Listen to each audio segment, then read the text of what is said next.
everyone who's going to come tonight. It's 7 o'clock, so I'll call this meeting of Lakewood City Council for Monday.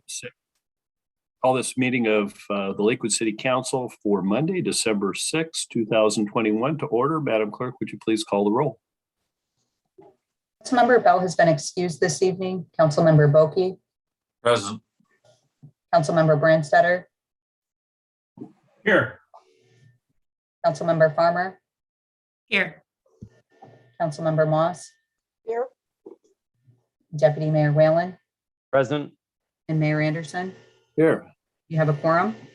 Thank you. Now, COVID is forcing us to depart from the norm yet again, but in our effort to adapt and do our best, first item of business here is the virtual tree lighting and holiday message.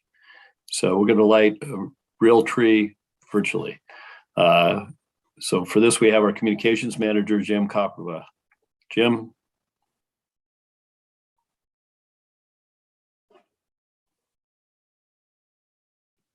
Hello, everyone. How are you? Well, yep. New traditions, I guess you could say. And last year we tried to celebrate the holidays and kick off the season by lighting the tree virtually. And this year I wanted to kind of bring it a little closer to the community. And so I charged some partners of ours to get some footage, and I myself charged out in the community to kind of make it more of a message from everyone to everyone in Lakewood to start the holidays. So with that said, I'll share my screen and this video.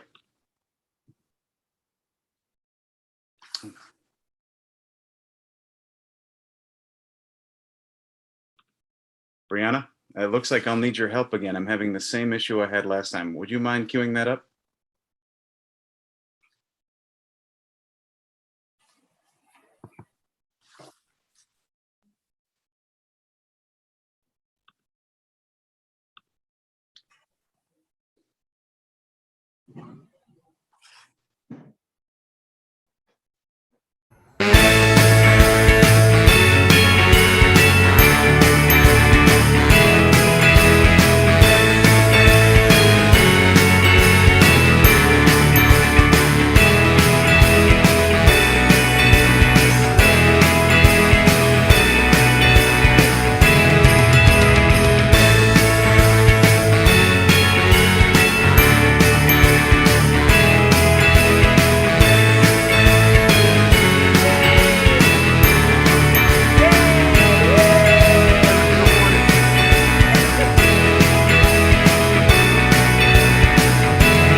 Well, thanks, Jim. That was nice, and I sure appreciated seeing so many folks from the community and our friends at JBLM.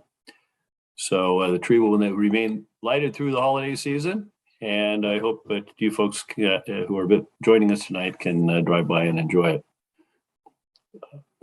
The next item is the Warriors of Change program update. And for this, we have Carrie Pedrick, the Communities and Schools Director.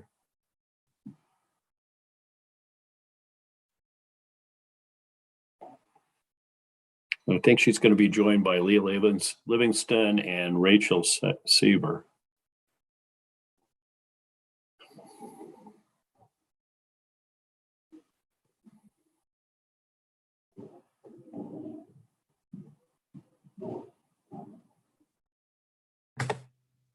Hello. Can you hear me okay? Yes, welcome. Thank you. Well, thank you so much for having us. We're happy to have the opportunity to share back with the council. And thank you for the support that you have given to the Warriors of Change Summer Program in 2021. As introduced, thank you, Mayor Anderson. I'm Carrie Pedrick. I'm the Executive Director with Communities and Schools of Lakewood. And we were the recipient of city funds to provide staffing support and stipends to students and mentors for the Summer Warriors of Change program. But our organization was one partner of many who allowed this initiative to be successful. So the City of Lakewood and Clover Park School District both provided financial support for the program. A critical partner in this work were the teachers and administrators of Clover Park High School and Quantum Learning, who provided the leadership development curriculum and training for the summer staff before our students began their community research. Partners are incredibly important and really foundational to all of the work that we do in Lakewood, but especially for the success of this Warriors of Change program. I also want to highlight and thank the community leaders who participated in our students' community research. This group included Lakewood Parks and Recreation Director Mary Dodsworth and also the Chief of Police, Chief Zaro. Community leaders answered our student research questions. The information and relationships to community leaders really helped shape our students' understanding of the community issues that they were researching and shaped their eventual proposals for change. Thank you to many of the community and city leaders who were able to participate and the many more who are willing to be on call for when our students had questions or needed your support. And additionally, the community leaders who showed up for our students' final presentations at the end of this last summer. So I'd now like to introduce Leah Livingston, who's our program coordinator with Communities and Schools of Lakewood, to share a little bit about the Warriors of Change initiative and who are the Warriors of Change. Has Leah joined? Yep, I'm right here. Thanks, Carrie. Yeah, so first, let's just start with taking a look at really who are the Warriors of Change. Really, the Warriors of Change students are a microcosm of the Clover Park School District community as a whole. So they were 96% students of color, 11% multilingual learners. About 7% of them actually experience housing insecurity, and 14% of them are involved in the foster care system or live with someone other than their biological parent.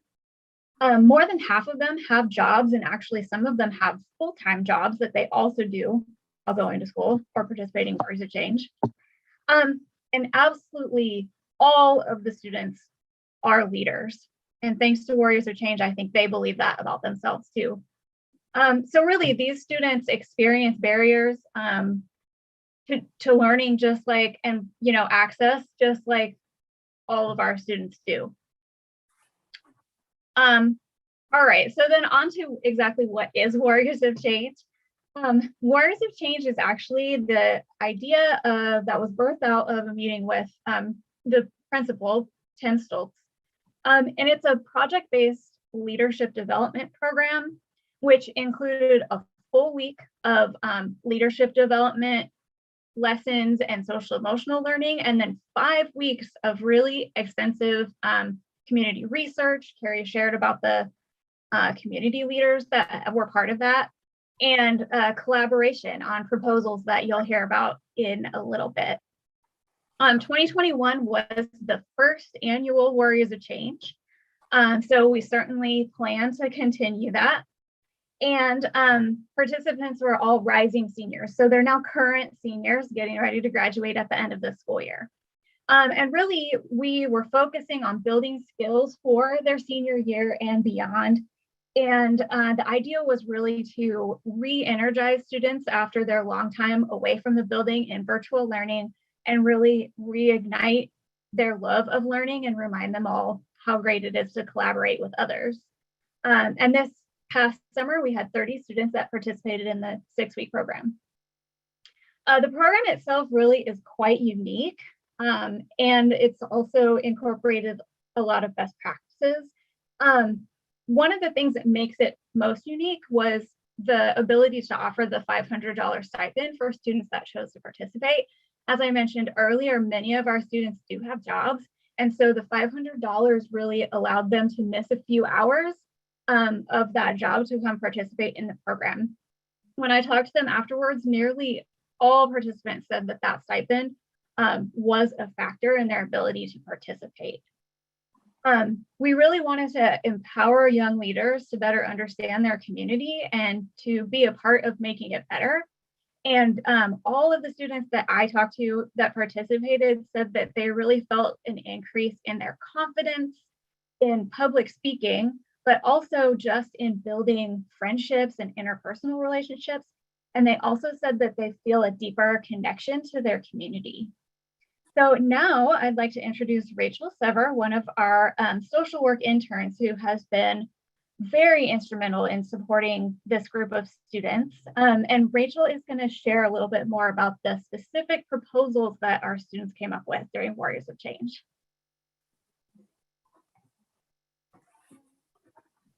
Thank you, Leah. Hi, everyone. I'm Rachel. I'm an MSW student at University of Denver, and I'm interning with Communities and Schools, which has been an amazing opportunity. So our student leaders worked super hard over the summer, and they addressed a multitude of problems that they found in their community. Multiple groups have focused on addressing teen voice and choice and reducing barriers to accessing quality teen programming in Lakewood. This proposal from these multiple groups looked like increasing access to transportation, creating a teen center and a teen advisory board, and also increasing teen entertainment and programming options available to them. Another group had addressed the lack of healthy food choices, not only for them, but for their peers and their families as well. And this group proposed creating a community garden and a community food table to supplement the needs of the community. And then definitely last but not least, a group had addressed youth relationship with law enforcement, and this group had proposed creating a regular time for teens and law enforcement to build relationships. There was a quote shared by one of our student leaders in this group who said that the purpose of this program was so that the police don't fear their communities and that we don't fear their uniforms. I think that one of the most important takeaways from this whole summer program is that there really is a need for changes in policies and programs in our community to better serve our student leaders, their peers, and their families. And honestly, who better than these student leaders to start initiating this change and to direct this kind of work? Their voices need to be heard and need to be respected. And that's necessary for there to be genuine, sustainable, and equitable change that works for them within their communities. Thanks, Rachel. And I totally agree. One of the most important things about these proposals for change is that they came directly from students, from their experience and their expertise as young people in our community. And to be honest, even as a youth development professional, as an organization that serves youth, we have a lot to learn from our kids. We have a lot to learn, and we have a lot to learn about listening to them. So I want to highlight a couple of things that we learned, that I've learned through the Warriors of Change program, and invite the council to join us in these learnings. So the first one is listen to youth. And I mean, really listen, not listen for the things that I already assume as an adult and listen to what they're saying to reinforce what I know, but really listen. Let's see young people as experts of their own experience and listen to them when they say there's change needed. If there's a barrier to programming, let's listen to them. And youth deserve adequate representation as adults who are making decisions that affect young people's lives and their families' lives and our community. Our young people deserve representation and to be listened to. The second thing is invest in our youth. And I'm grateful to have a city council in Lakewood that cares about young people throughout their life. But we need to not only listen to our young people, but we need to back that up with financial investment, with policy change, and more. And I really am inviting the city council to join us in doing these same things with communities and schools. We want to see young people reach their full potential as students and in life, and we have to continue showing up as adults to help them realize it. So communities and schools of Lakewood will continue to support our Warriors of Change students this school year to help them realize their visions for a better Lakewood for all of us, and hope that the city and school district leaders will continue their support of this initiative. We'd love to answer questions, clarify if there's time and if there's folks that have questions. The questions from council.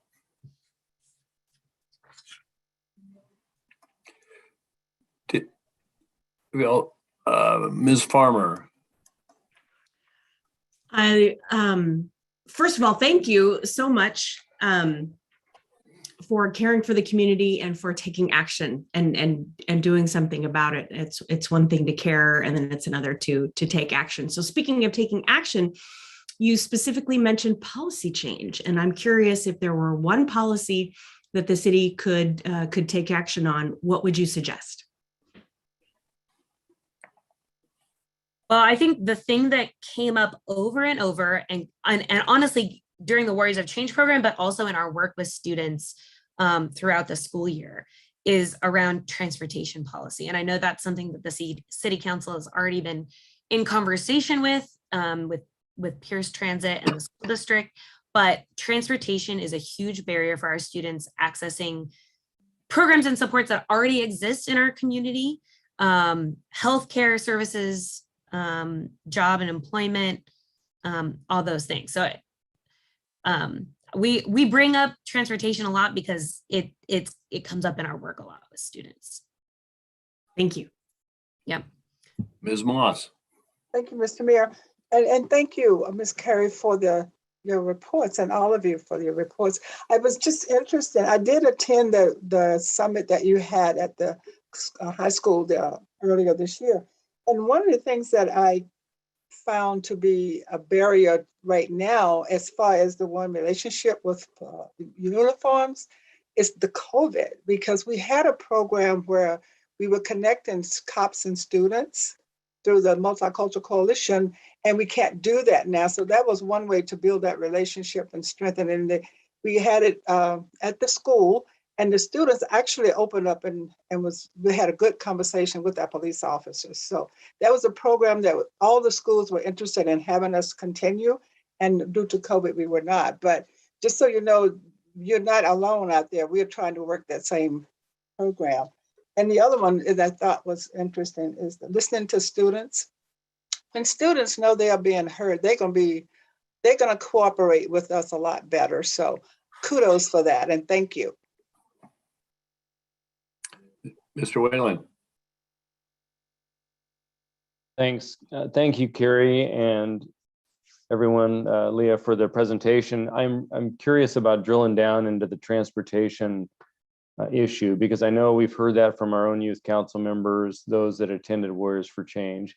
And I'm interested, like others, in solutions. So it's a policy issue somewhat, but it really is a funding issue. And to get at the heart of it, what would be helpful for me is to know kind of the what and where and when. You know, when do they need the transportation most often? Is it from after school activity programming, and is it to the Boys and Girls Club or to the Y?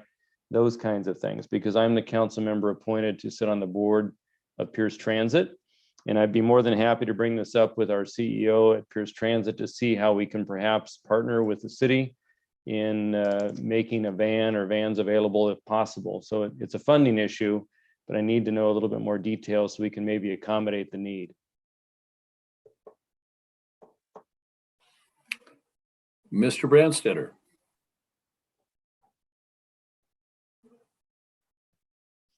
Yes, thank you, Mr. Mayor. Carrie, I wanted to ask about the one other comment that you made about, as we go through different ways to actually be able to listen and communicate with youth. And one of the things that you mentioned is that they need representation. And I'm wondering how your Warriors of Change participants viewed what does representation look like to them? I mean, we have for much of cityhood had a youth council where the goal was to provide representation, and we on a monthly basis hear from that group as a sounding board. And we have Lakewood's Promise board that we are expecting to sort of delve into that. And yet it sounded from your presentation that youth don't view those initiatives as adequate or valuable.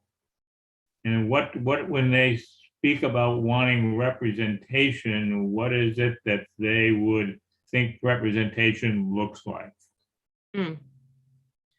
Those are great questions. And I think I might have some answers, and our young people would have even better ones to answer that question specifically. I think our students do see value in youth council. So the Warriors of Change, our students themselves actually presented to the youth council their proposals and had conversations with the youth council to figure out strategies where they could collaborate, because youth council is seeing, similar needs for change. But youth council is a great example of really inviting and bringing youth from across the city to the table in meaningful ways to make sure that every school is being represented and every community within Lakewood is being represented on the youth council. And I know that's something that the youth council themselves is working on. It's not just about inviting students to participate. It's about inviting them in meaningful ways and looking at barriers to their participation. So is it a barrier for students to participate about the timing of meetings, about transportation to meetings, that maybe they have other commitments like work when youth council meetings are taking place? And those are guesses of potential barriers for young people to participate in youth council. But I guess that's what I'm saying, that the young people need to know that we're listening to them, but to be invited in meaningful ways to help reduce barriers to participating. And I think it's more. Youth council is also working to plan a youth summit to invite more. So not just the youth council members, but more youth to participate. Leah or Rachel, do you have other thoughts on that question specifically? Well, I think that in this day and age where so many of the things that used to happen in person are happening online, just like this meeting, in addition to transportation, we have to remember that internet access is a huge barrier as well. So moving a meeting like youth council, for example, to a virtual format doesn't necessarily reduce a barrier, because where transportation may have been a barrier to a physical meeting, oftentimes internet access or even access to a private space where you could have a virtual meeting in your home isn't always something that our students have. So that's just an example to reiterate what Carrie said in terms of, really being mindful of offering students meaningful ways to participate, and then and asking them, frankly, asking them what their barriers are.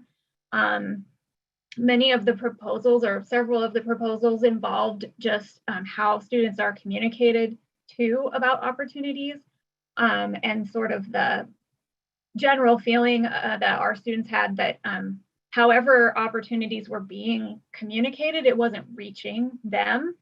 So they would certainly have better ideas and answers than we would, but that's just my thought. Yeah.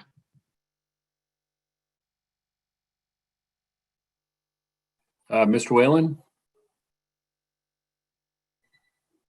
I just want to kind of follow up on that a little bit, Leah, if I could. And the question is, with regard to internet access and maybe creating hybrid opportunities for students to meet them at their needs, what are the barriers that we have as a community, with existing structures? I mean, is the school district's barrier funding? Do they not have adequate funding? Or have they gone through the effort to identify those families that truly lack barriers to entry with regard to internet access that we might be able to address systemically or individually? Do we have that information through the school district? For Holly Boki does a lot of work with outreach and others, because it's important to identify the problem so we can attack it as well as we can collectively. I think we'd have to ask if the school district has updated information now that hotspots aren't being widely distributed this year. What's not being widely distributed? Hotspots. So for students who had limited internet access, school district Okay, hotspots last year during remote learning. got it. Okay. I mean, this is great stuff, and I think it's good to noodle over, but we really want to be helpful in crafting solutions for you. So the more information and data we can get to address the fine and important needs that you bring up, the better. I know the county has, Mr. Bulkey may know more of the detail than I do. The county has budgeted money out of ARPA for broadband access, and there's a number of different plots. And one of the plots is a subsidy for low-income families. Any other questions from council? Well, thank you, ladies. We appreciate both your work and your willingness to take time out of your evening and your busy day to join us and bring us up to speed. So thanks for working this program, and we look forward to moving forward with similar efforts in the future. Thank you so much. Thanks. Thanks. We now move to the Youth Council report. And I think, is it Hank Jones perhaps on the lead on that? Mayor Hank Jones will be joining us, yes.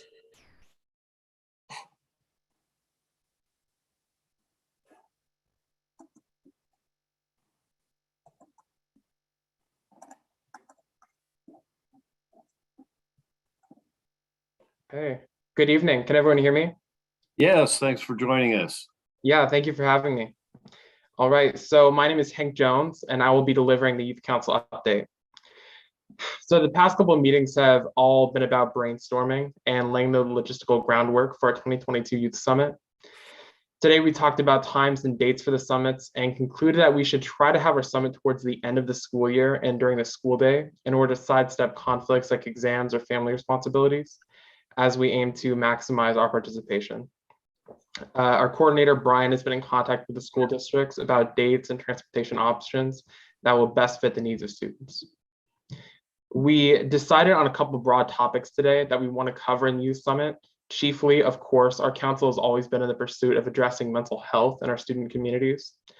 We hope that we can partner with the school district's new soon-to-be hired mental health coordinator and that we can get them to speak at our event. We were also exploring the idea of having a resource fair of sorts where we can connect students to different organizations that are equipped in the subject of youth mental health. Another topic was workforce development. And in our potential resource fair, we hope to also be able to connect youth to education to career pathways and present employment opportunities for youth that are more friendly to a high school student's typical schedule. We're going to begin that next phase of reaching out to different businesses and organizations that we can work with very soon. We also recognize in our meeting today, and I know that it's been mentioned already, just how critical transportation is to the needs of every Lakewood student. We spoke about partnering with Pierce Transit to supply attendees at the summit with Orca cards and discussing with them how we can make public transportation more equitable to students' needs and more safe for them. I think it's already shaping up to be a very good youth summit this year, and I'm excited to update you more as the year goes on. We are definitely going to want help from the City Council as we develop our plans and tackle more logistical issues.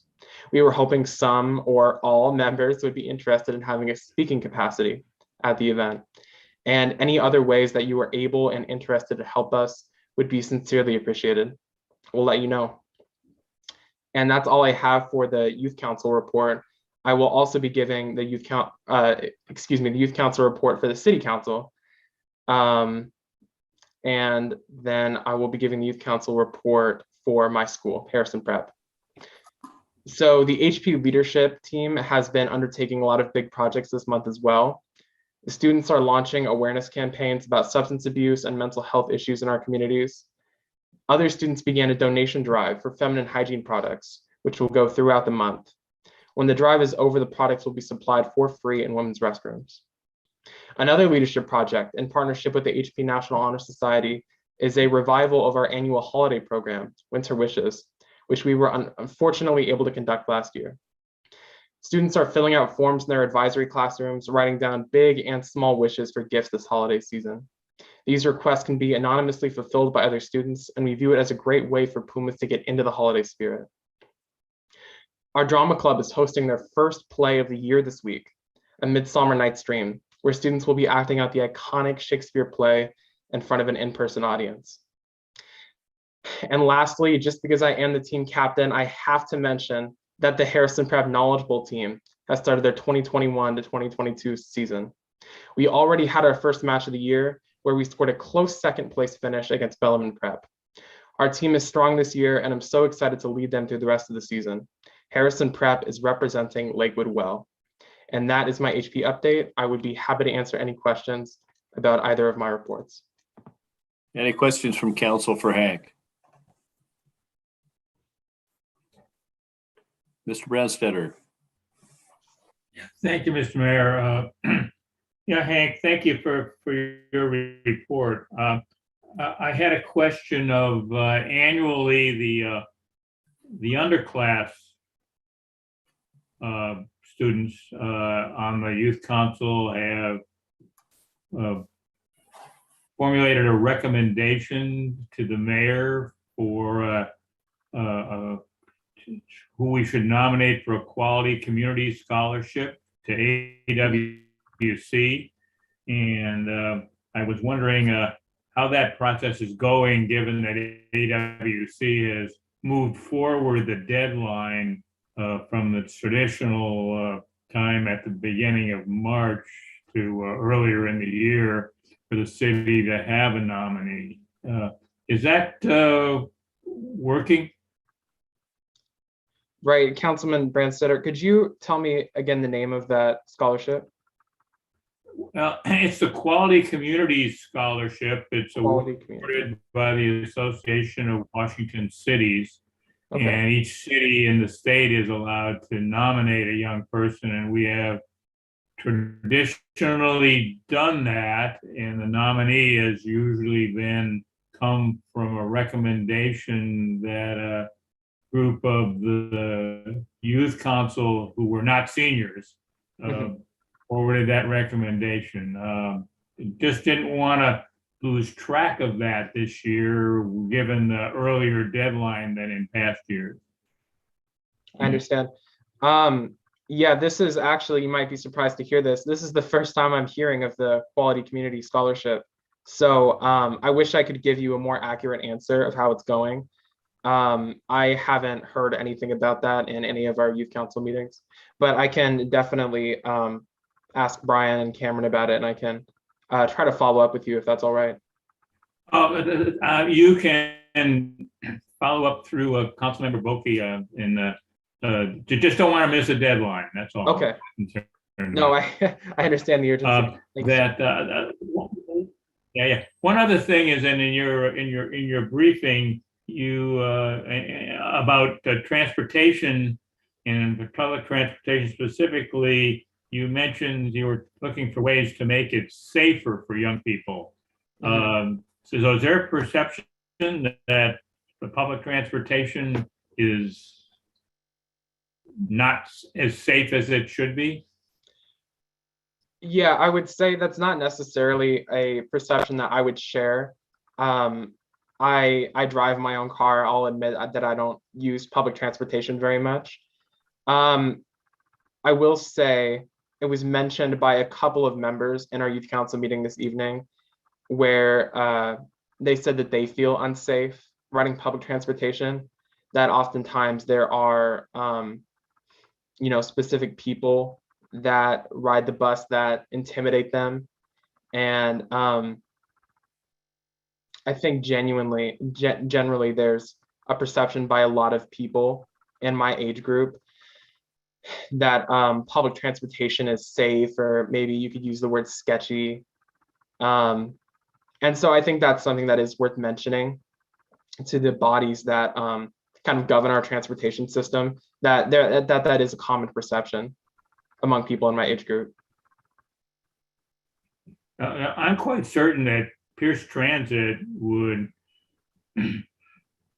be interested in if there are any actionable ways that they can address that perception or that reality, if some specifics can come forward to put in front of them. It's hard to act only on perceptions, but if you have Right. some specifics, I think they could do that. And so if your members that have that as a concern could communicate that, that's a part of the public safety realm within the city. Absolutely. And is definitely something that's important to Pierce Transit and Of course. Sound Transit. All right, thank you. Yeah, no, and if I can just say one more thing, I completely agree that what we want is actionable specifics. That's how we get things done, right? I think today we were kind of just like beginning that talk about partnering with different transportation organizations like Pierce County Transit and, starting to address any issues that do arise within our public transportation systems. Thank you, Councilman, for the questions. Ms. Moss. Mr. Mayor, Hank, thank you for your information. It's very up to date. Thank you. And also, congratulations on your new role. I'm looking forward to working with you on that. Thank you. My topic is also on transportation, and you might not have the answer, but can you find out how many students are in areas that we do not have bus routes? Because I understood that to be an issue at some point too. So if you don't have an answer, if you can find that information out, and maybe we can help in that area as well. Thank you. Okay. Yeah, thank you, Councilwoman. That is another thing that we are hoping to bring up in our discussions with Pierce County Transit and any other transportation governing bodies. And that's kind of what the aim of the Youth Summit is. It's about elevating student voices and kind of addressing those concerns that youth in the community have. And that was another thing that was brought up at our youth council meetings tonight, how a lot of students, maybe they get home late after school clubs, or they have activities that run well into the evening, and there just isn't enough transportation available, or there isn't the right transportation available that suit their needs. And so that's definitely something that we're going to continue to explore as we're having these conversations. Very good. Thank you. Yeah. And I don't have any specific answers. I wish I did, but that's something that we're going to keep asking about. Very Thank good. you. Thank you. Thank you, Mr. Mayor. I would just note, I was Mr. Whalen's predecessor on the Pierce Transit Board for, I think, 9 years. The jargon that you need to be generally familiar with in discussing it with Pierce Transit is routes, span, and frequency. And Routes, frequency. What was the other one? The first is the routes, and the Okay. routes are pretty well mapped out, and they generally consider that you have access if you have a half mile on either side of a route, which is basically a 10-minute walk to the route. Then there's span, and it's the span of services, the time of day and days that they run. And that's probably one of the problems that youth need addressed the most, that they can't get home from an after school job because they work till 10 o'clock or after football practice or something of that nature. And then the other thing is frequency, and that's just how often buses run on a particular route. And and it's, there's only so much money with respect to route miles, which is how many miles the whole system runs. And every time you increase the span or you increase the frequency or you add a route, it takes route miles, and and route miles have a cost to them, both in equipment and in operational expense.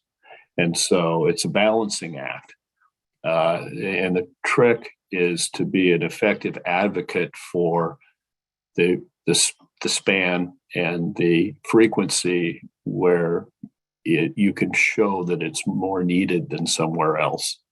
A lot of times, some of those routes are there because they've always been that way. And they do a pretty good job of rearranging. The other thing is they can only rearrange the routes because of the legal process involved about twice a year.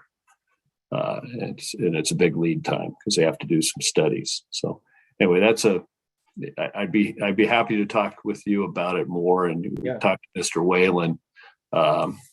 Because I think it is a real important issue among our youth, and you can't hoof it everywhere. We're not a place like Seattle or San Francisco where the bus goes by every 5 minutes and it's going where you want to go. All right. Well, thank you for the vocabulary. Taking a lot of notes. I appreciate it. Well, thank you for coming tonight. Are there other questions from council? Well, appreciate all you folks do, and keep up the good work. All right. I appreciate your time. Thank you. Thanks. We now move to the Clover Park School District report, and for this we have board member Anthony Velez.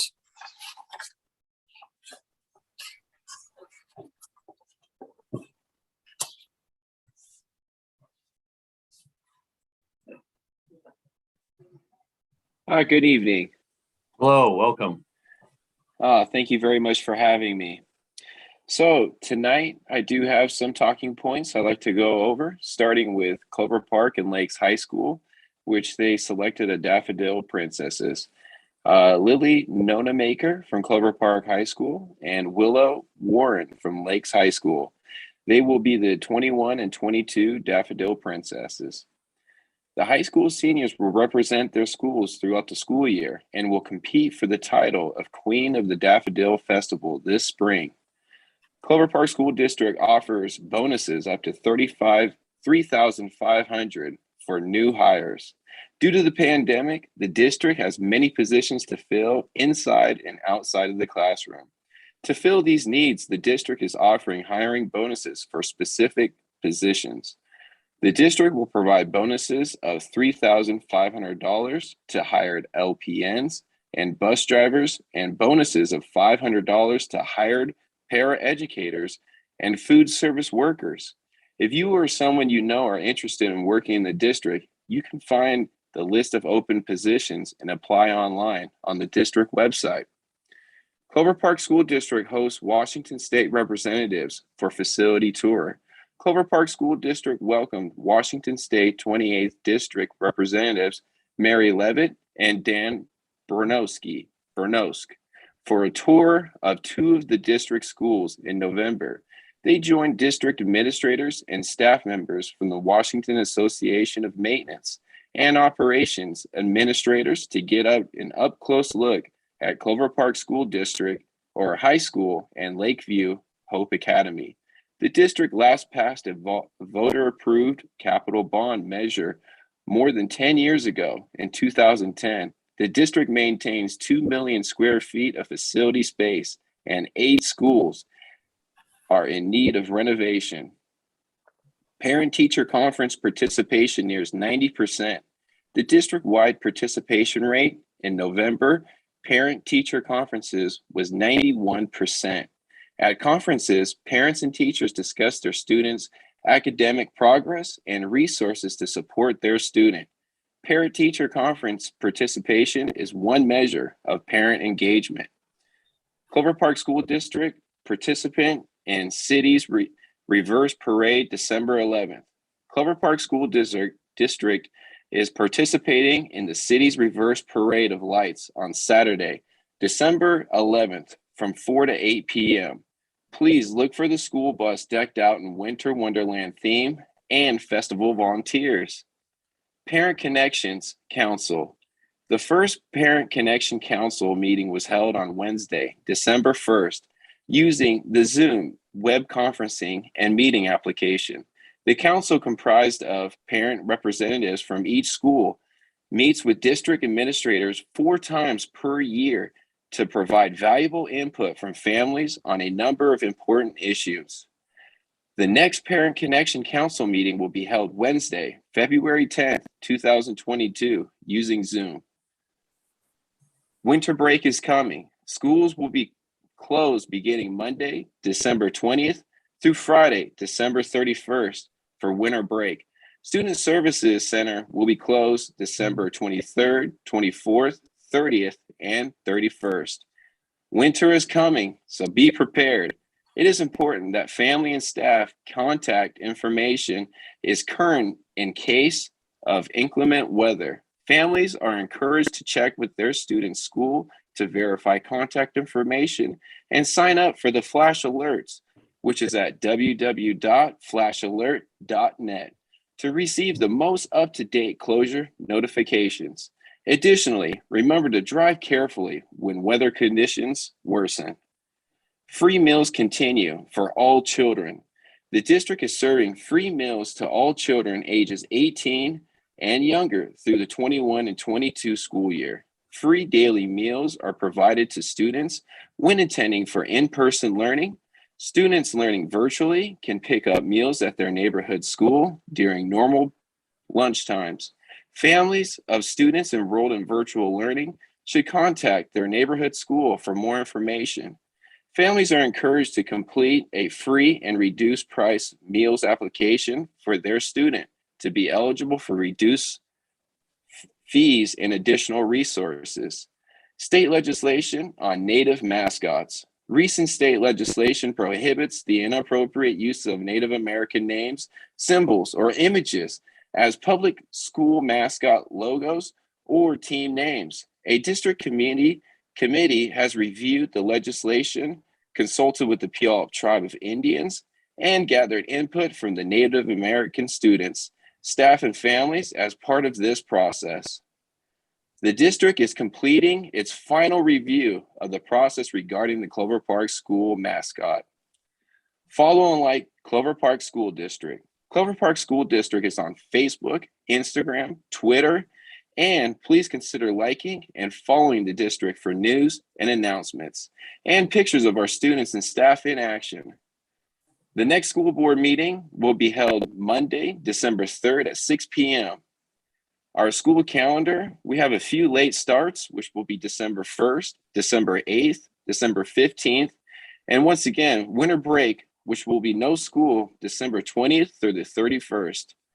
2021 and 2022 board goals: student growth achievement, parent and community engagement, communication with stakeholders, supportive learning environment for students, staff retention, recruitment, and professional development, and of course, fiscal responsibilities. So that is my report for tonight from the Clover Park School District. Do we have any questions? Any questions from council? I'm looking for raised hands. I don't see any, Anthony. Thank you. All right. Thank you for coming and bringing us up to speed. Absolutely. Well, thank you for our partnership and having me here tonight. We greatly appreciate it. Okay, thank you. All right. Take care. Thanks. So now we'll move to public comment. Public comments are accepted by mail, email, or live virtual comment. Please send your comments in advance by mail or email to Brianna Schumacher, City Clerk at 6000 Main Street, Southwest Tacoma, Lakewood, Washington, 98499, or B. Schumacher at cityoflakewood.us. Comments received up to 1 hour before the meeting have been provided to the council electronically. I saw we had quite a few of them. Madam Clerk, could you please read the names of the people who have submitted written comments to acknowledge their receipt?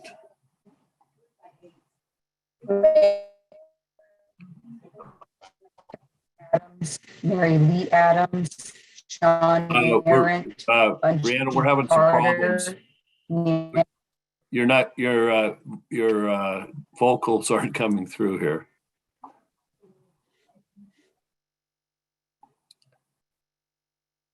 Maybe if you turn your video Mayor off. Anderson, can you hear me now?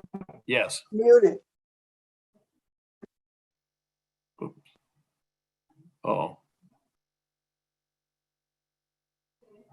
Mayor, just go ahead and pause until the city clerk gets I'll back just on. pause till she gets back on. We're in recess.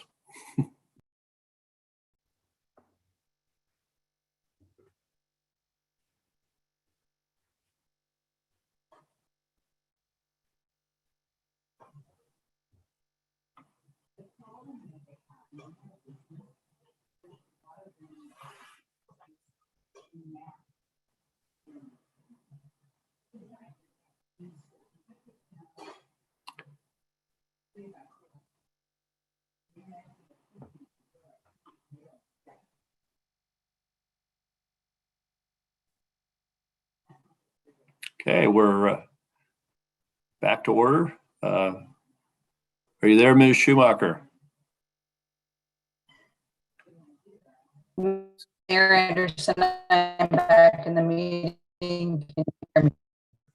Yeah, we're still. Mr. Mayor, Yes. members of the council, I was able to confirm with Ms. Schumacher that she was intending to read into the record the emails received today, and I have them here. So I'm just going to read those names into the record as Ms. Schumacher would have done. Thank you. Okay, so the city is in receipt of correspondence from the following people. There were 3 separate emails sent to the council, the first one in the morning, the second one in the afternoon, and the third one just before the council meeting. The city is in receipt of correspondence which was forwarded to the council from Jennifer Adams, Kelsey Adams, Mary Lee Adams, Sean Arendt, James Dunlop, Tacoma Dunlop, Carol Eckert, Rebecca Fountain, Michelle LaFontaine, Carlo Minetti, Christina Minetti, Judith Minetti, Matthew McCarthy, Ben Olson, Ovanayu X, and David Zink. That's the first email. The second one sent by the city clerk included correspondence from the following, and exclusively in this email: Kimberly and Byron Craigur, Nancy Brennan Dubbs, Eloise Davis, Melissa Jackson, Teresa King, Tricia Parsons, Celia and Rob Warren. Those similarly were forwarded to the council. And the third batch of emails provided closer to the meeting were from Bunchy Carter and Kyle Jolibois. I believe that's Jolly Boy. That's why the clerk does it instead of me. Thank you. Now, members of the public may comment on items related to any matter related to city business under the public comments period. Please limit your comments to 3 minutes. Virtual comments, if you'd like to appear virtually, you need to join the Zoom meeting as an attendee by calling by telephone. That's dialing at 253-215-8782 and entering the meeting ID 868-7263-2373. That's 868-7263-2373. There it is. It's appeared on the screen. Or visiting zoom.us and entering that same meeting number. Upon entering the meeting, please enter your name or other chosen identifier and use the raised hand feature to be called upon. For those participating by calling in on telephone, use the raise hand feature by pressing *9 on your phone. When you are unmuted, please provide your name and city of residence. Each speaker will be allowed 3 minutes to speak. Outside of public comments, all attendees on Zoom will have the ability to raise their hand, use the raise hand function during the meeting, but you will not be acknowledged or called on except for during your allotted period. I see that we have an unusually large number of attendees, and we do have an executive session. it appears that we shouldn't have a problem time-wise. We do have the opportunity or under our rules to limit the total comment period to 30 minutes, but I really hesitate to do that, but I'll say we'll limit it to an hour in case all 30 of the people on the call are or on the roster are there. Mr. Whalen. Just a point of order, there may be some folks here for the public hearing that would occur after the public comment period. So we want to make sure that they segregate themselves a bit for the right area. Yes, there are I believe two public hearings tonight. One on the projects to be funded under the Lakewood Transportation Benefit District, and the other one with respect to the proposed use of American Rescue Plan Act, ARPA, program expenditures. You may comment on that during the public comment period, but your comments will not be part of the record. If you wish your comments to be part of the record in those public hearings, you should sign up and participate when we call the public hearing. So for the open public comment period, we'll start now with the first person signed up is Addo.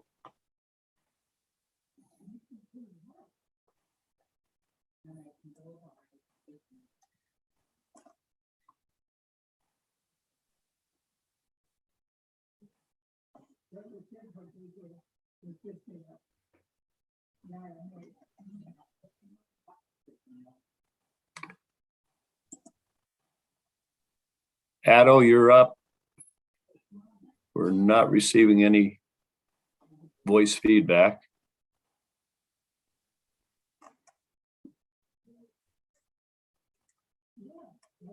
Okay, it just gave me the opportunity to unmute.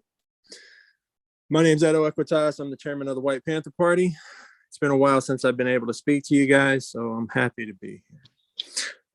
I'm going to speak first on behalf of the Douglas Firs. A couple of our comrades are going to be touching on a lot of these points, so I'll make it quick. But the three big points, we've been asking for a moratorium to be put in place. That's yet to be done. All we're asking is that a moratorium be put in place until everything gets figured out before the effects go in the spring. If y'all don't think that it's necessary, ask for a public hearing. Let the people tell you whether it's necessary. So that way we can stop people from cutting down the trees before we get that figured out. Speaking of trees, I'm kind of sad that y'all didn't invite us to be a part of that tree lighting ceremony video. A lot of people consider us a big part of this area, and you know, they might like to see a friendly face. So I'm not sure why we weren't invited. Maybe we'll be invited next year. But there was a couple other people that weren't invited to that video. We would have liked to have been there. I'm sure that, you know, a couple of our comrades would have liked to have been there. Maybe Saeed's mom would have liked to have been there. But she doesn't get to enjoy her holiday because she has to do it without her son. Because she has to go another Christmas without her son seeing justice. So I got a question. When was the last time you guys spoke to Mary Robinette? When was the last time that somebody asked why that file is still sitting on her desk? Or is that where y'all want it? Some of the programs that got mentioned today were pretty cool. Warriors of Change. It's a great program. 90. We're in recess. Don't know what happened here.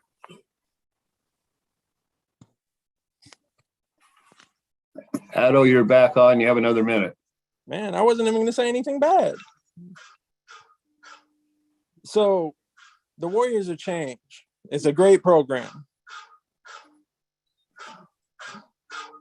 Am I still going? Yes. It looked like it kicked me to 30 seconds. No, I gave you So an they- extra 30 because you were down. Oh, I appreciate it. So they were talking about bringing extra food to the schools. They were talking, and I quote, they don't want the cops to fear the streets and they don't want the people to fear their uniforms. But the thing is, it's not the uniforms that the people are afraid of. It's the chance that they're going to get shot if a cop's having a bad day. It's the lack of training for de-escalation. They're not afraid of polyester jumpsuits. They're afraid of getting killed in the streets. Both youth groups spoke about mental health and comfort. So why aren't the cops speaking about that? Why aren't we talking about de-escalation? Why aren't we talking about mental health crisis? You know what, man? I'm good. Thank you for the extra time. I appreciate it. All power to the people. Right. We're having some problems with our timer. I'm going to hand time it in addition to the one on the screen. So if I interrupt you, please bear with me. The next person signed up is only by telephone number. It's 253-230-6444. Please identify yourself and your place of residence.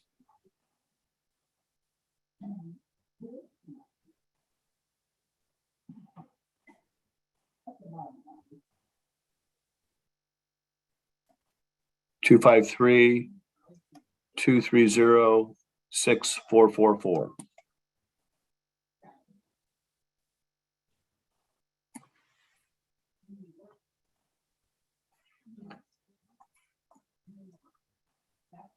We're in recess.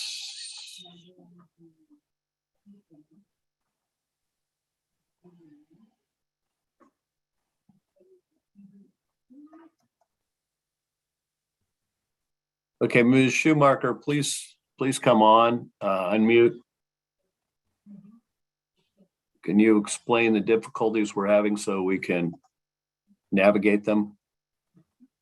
Mayor Anderson, I just continue to have some unstable internet or some technical issues. I just keep getting booted from the meeting. I've asked telephone number 253 with the last four of 6444 to provide comments. They've been asked to unmute.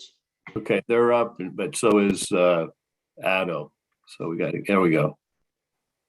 So 253-230-6444, unmute, and you have a chance to speak.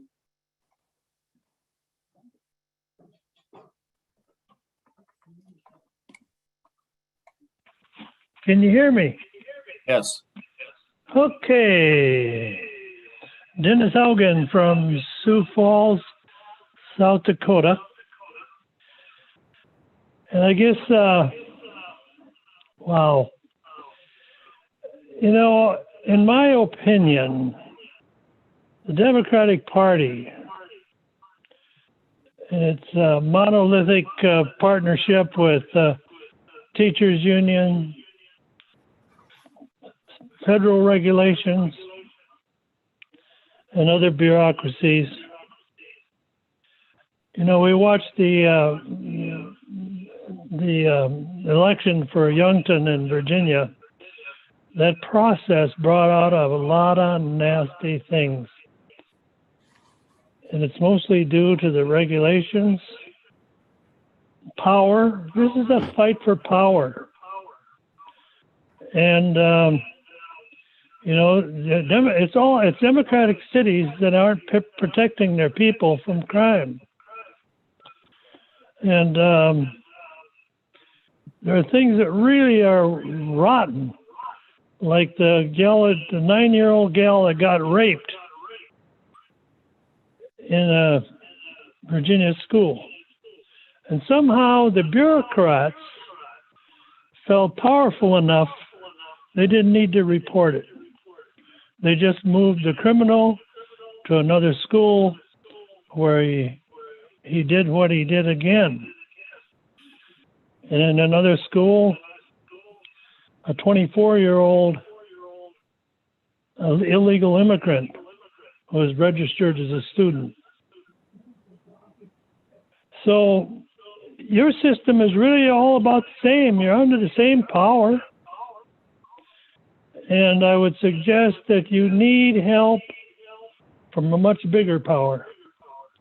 The news media, of course, is a big power. So you need to listen to the right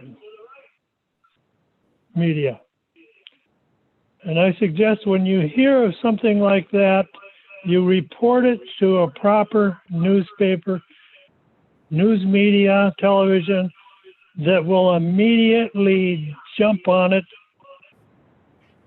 Hello? Yes, we can still hear you. Oh, okay. They'll jump on it with their reporters, money, and lawyers. Dig it out. Some of that stuff is just too big for you to handle. Thank you very much. The next person scheduled to speak is Melissa Jackson.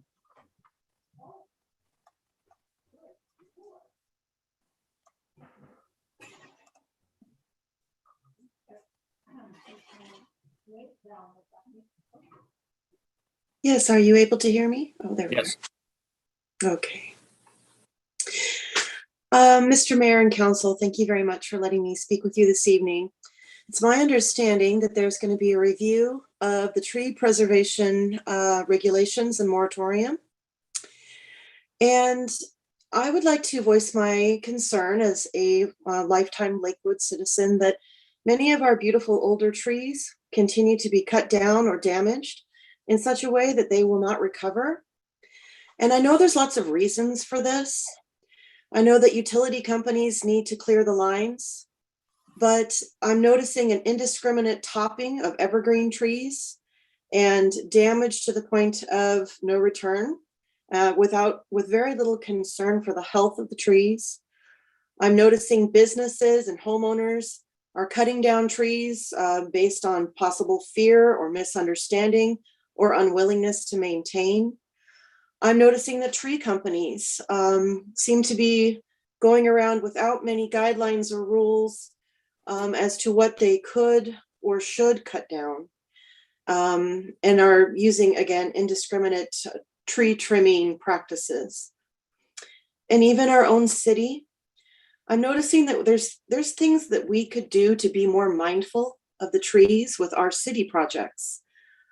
For example, I look at the roundabout that has just been created off of Gravely Lake Drive.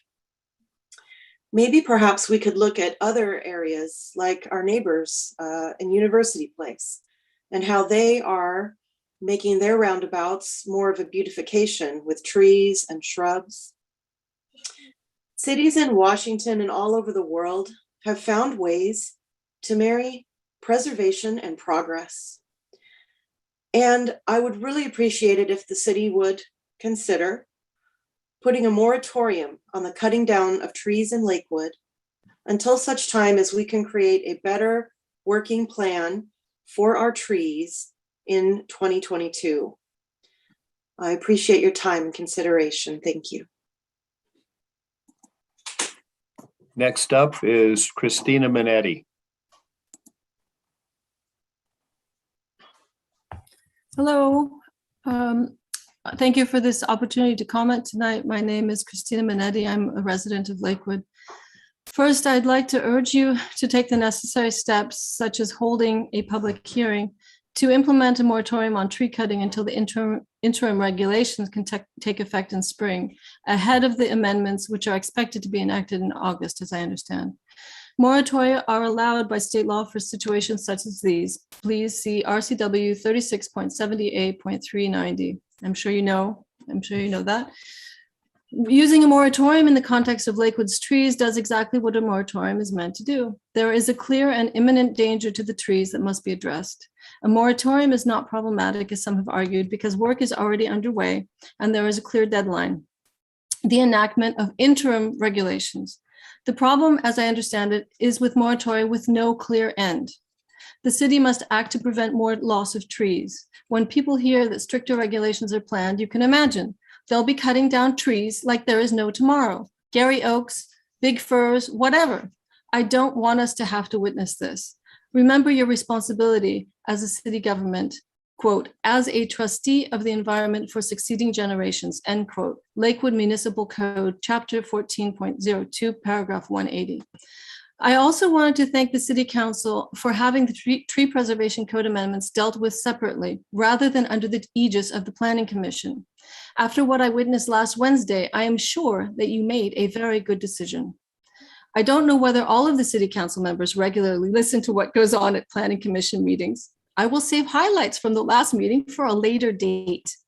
For now, I just want to point out that when the chair introduced Mr. Buer's presentation on the tree preservation code amendments, the chair guffawed very audibly and then apologized. The guffaw reveals to us, if we were not sure, what the Planning Commission's attitudes towards the environment would seem to be. Thank you for your attention to these matters. I look forward to learning the date of the public hearing in preparation for the tree cutting moratorium. Thank you. Next is Joseph Sellers.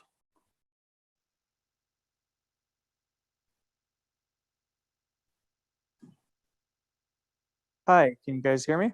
Yes, we can. All right, so yeah, my name is Joseph Sellers and I'm a local precinct committee officer. I'm speaking on the Gary Oaks tonight. More than 400 citizens have signed a petition to save the Gary Oaks. As you know, the City of Lakewood has been losing its iconic Gary Oaks and other significant trees at a rapid rate because the existing ordinance is inadequate.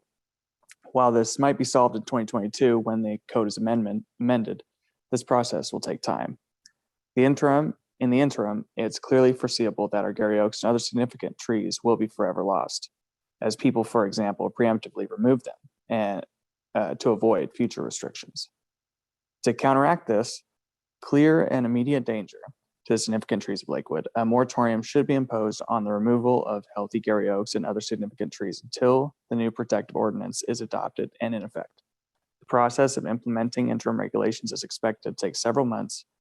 If it should take longer, the moratorium should be extended until the new ordinance is in effect. Gary Oaks and other significant trees undeniably make a large contribution to Lakewood's special character, livability, and property values. Thankfully, the city government has made a very prudent choice to protect such an important asset, which is irreplaceable in our lifetimes. Please act swiftly to adopt this critical moratorium and let us know the next steps in this process. Far too many of Lakewood's significant trees have been lost already. Thank you for taking decisive action to save Lakewood's remaining trees. Thank you. Next up is David Zink.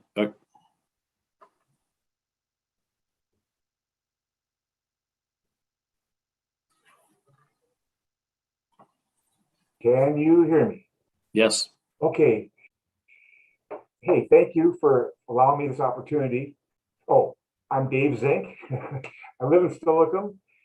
Spent a lot of time in Lakewood, and I captained the Master Gardener information table at the Great Lakewood Farmers Market. And next summer, y'all come by and visit us. Now, this is not a political issue. We all of us, no matter which political party we might prefer, are affected by our changing climate.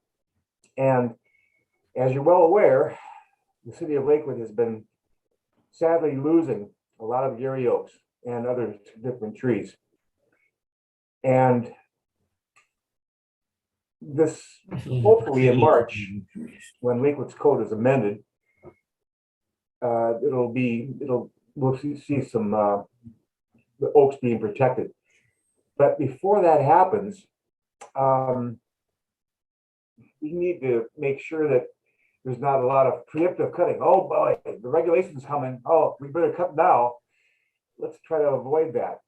The health of the trees that are looking at, to be cut or not, the health of the trees should be determined by a certified arborist, not chosen by the property owner. Seems common sense to me. And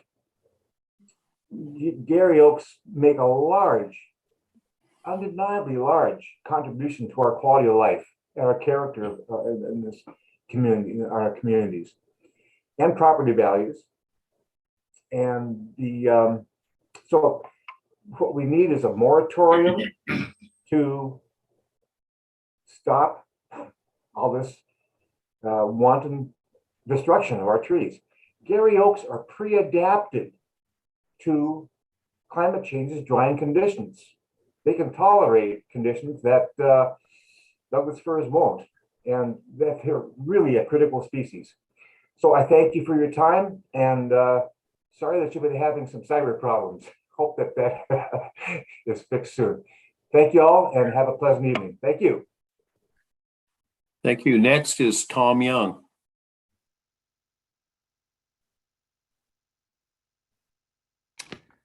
Good evening. My name is Tom Young. I'm a principal of Azure Northwest Homes, 33400 8th Avenue South, Federal Way, 98003. I'm a home builder and a developer. At this time, I don't have a project in the city of Lakewood, nor am I pursuing a project within the city. I'm here to speak on the matter of tree preservation regulations. My company is currently developing land and building homes, or has built homes and developed land in King County, Pierce County, in the city of Seattle, Kenmore, Newcastle, Kirkland, Sammamish, Kent, Tacoma, Gig Harbor, Auburn, Puyallup, and Edgewood.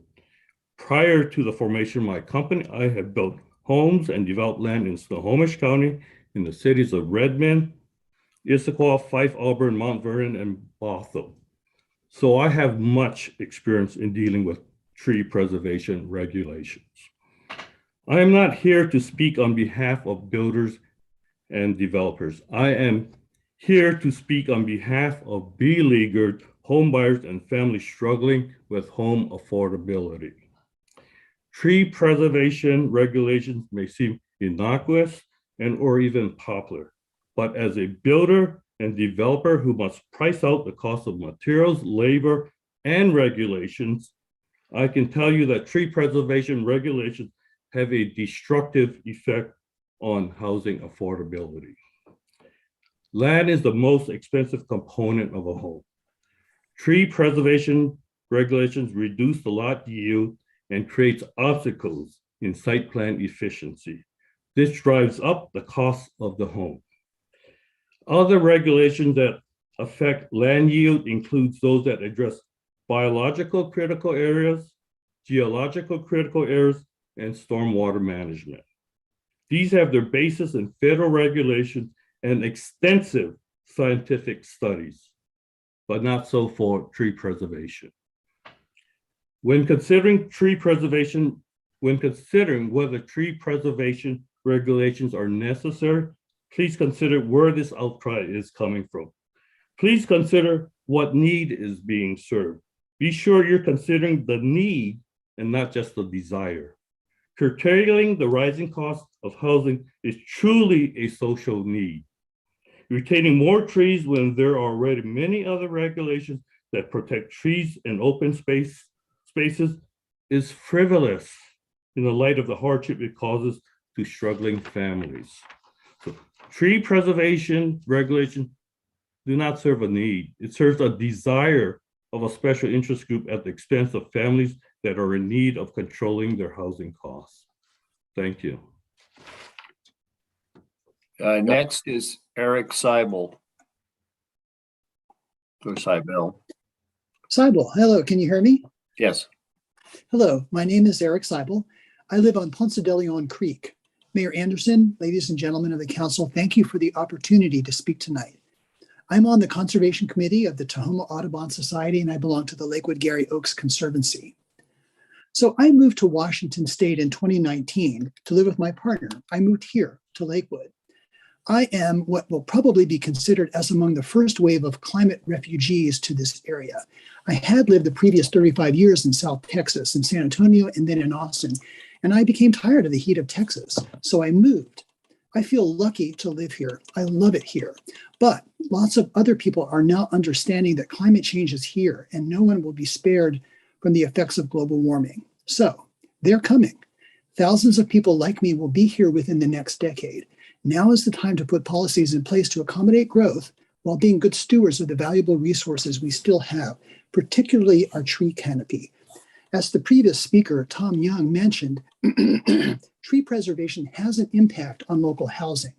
Now, the groups that I work with understand the need for housing, and we see trees as infrastructure, as an integral part of the buffer against the effects of climate change.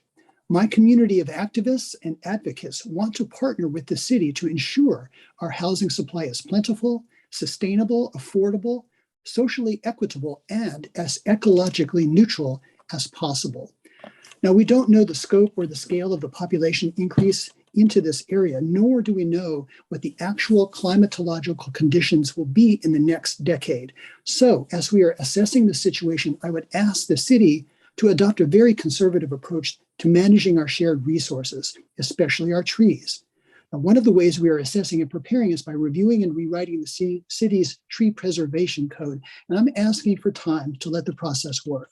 So we are asking that you act conservatively to conserve trees by instating a moratorium on tree cutting until the ad hoc committee and the city's consultant have completed their review of the tree preservation policy. Thank you very much for your time. I hope you will consider my request and the pleas of members of our community. Thank you. Next to speak is Camber Good. Good evening. My name is Camber Good, and I am speaking on behalf of the Master Builders Association of Pierce County. Master Builders opposed to interim tree preservation regulations on moratorium on removing trees. Doing so will pause all new development, land use, and construction application in order for the city to consider new development and zoning regulations, further adding to the current housing crisis that Pierce County is in. It is important that Master Builders members and you work together to ensure that we can build new housing that works for current residents while providing a housing in City of Lakewood that is attainable for newcomers and future generations. To help reduce the barriers of limiting housing production that contribute to the extensive disparity between supply and demand in the current market, we are asking you to allow the continuation of processing of applications. We are urging you to forego the implementation of the interim regulations or imposing the moratorium on tree removals. Master Builders greatly appreciates our continued partnership to ensure that we can build new housing that is attainable and respects the preservation of trees in our region. Additionally, we would love to take part in an ad hoc committee that the city forms. Thank you for your consideration of these comments, and do not hesitate to reach out with any questions or comments. Thank you for your time. Next is Pepper Lazowska.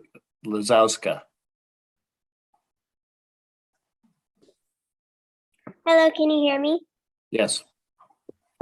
Hello, my name is Pepper Lazowski. I am 11 years old and I live in Los Angeles, California. I am returning here today to support the moratorium on the cutting down of the Gary oak trees.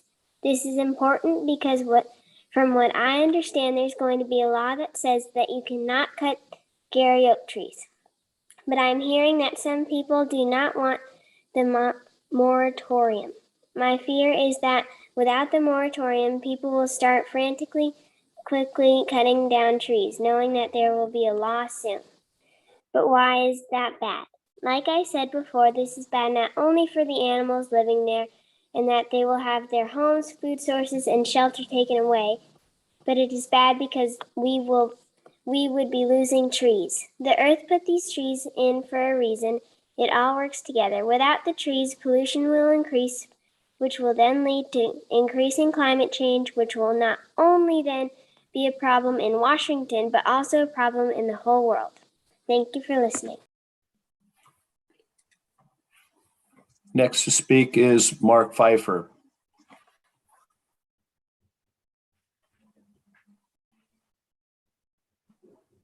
There we go. I'm unmuted.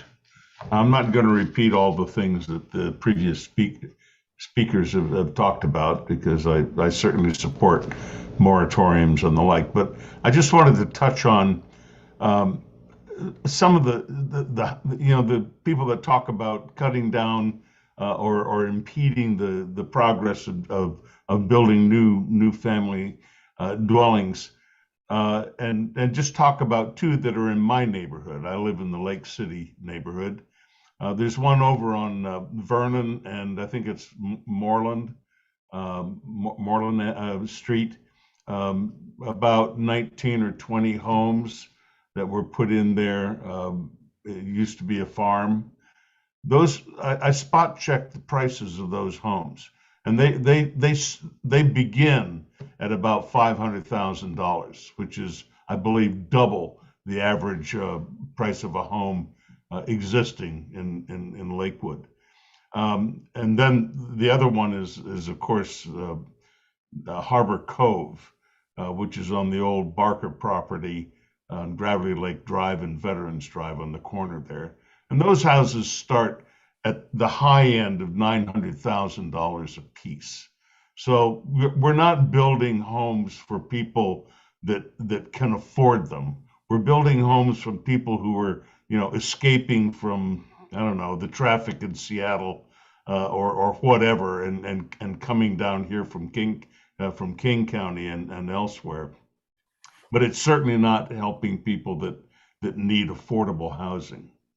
Another thing I wanted to point out was the Department of Ecology, Washington, has, I've seen in several places where they say that there's a problem with Doug firs and other conifers.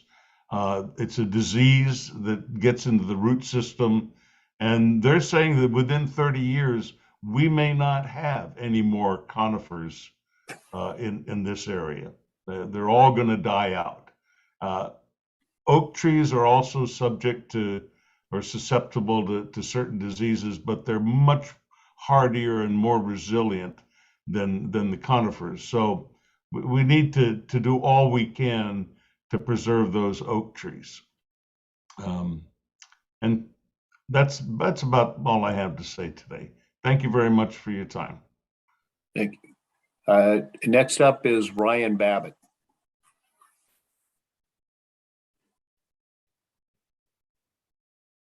Hi, Ryan Babbitt here with Babbitt Construction, and I am calling in to speak against the moratorium on the trees. I am in approval for the ad hoc committee for the following reasons. If the previous commenter mentioned that attainable housing isn't a problem for Lakewood, I disagree.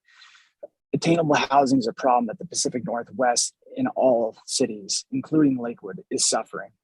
And by putting in a moratorium on trees, we're just going to continue to add to that problem. It's going to delay this construction. Everyone knows what happens when you delay construction. The cost rises. And that cost is only carried over to the families trying to build these homes, trying to put affordable and attainable housing in.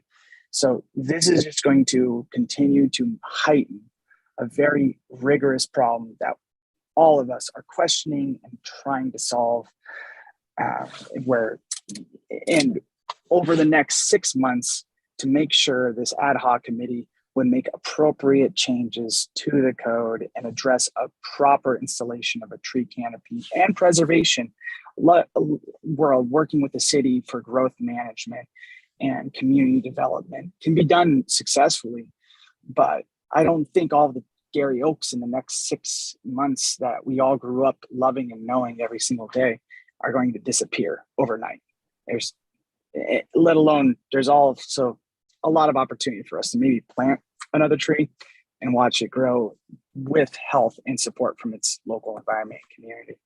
So if we want to see attainable and affordable housing continue to run away from us and just ignore this problem and go counterintuitive to some of the core values of supporting a diverse community, then the moratorium may be appropriate. But if we're against gentrification, or we're against making houses less affordable for everyday civilians, then this moratorium really needs to be shouldered for now and a proper ad hoc community put into place.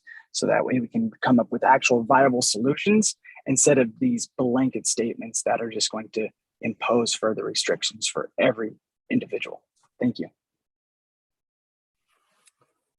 Next to speak is Sean Arendt.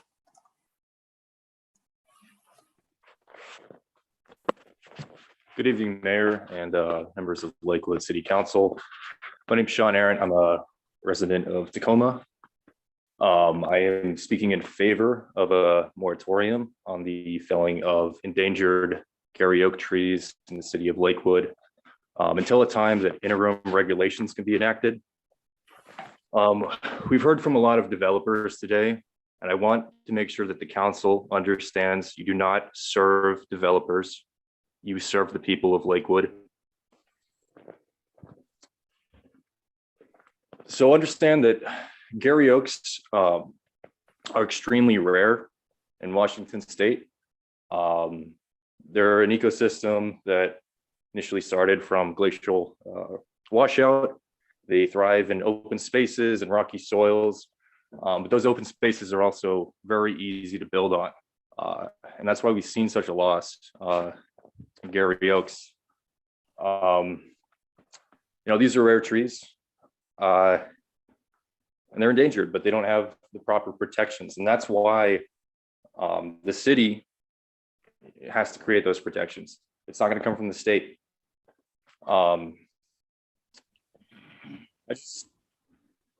It's frustrating. It is frustrating to hear people that cause the affordable housing crisis, developers, complain about a lack of affordable housing. They know how to fix it. It's called density. We need to build up and not out. They support a type of manifest destiny that is single family zoning from coast to coast, little tiny lawns, and just, it's unaffordable. It's gonna force people out. And yeah, sure, it's gonna hurt their profit margins a little bit to have to consider the life of a tree. That's why these people on the federal level, they oppose the Endangered Species Act. They don't want to consider the life of a bald eagle, for example. But we need to recognize that these things they're not private property, okay?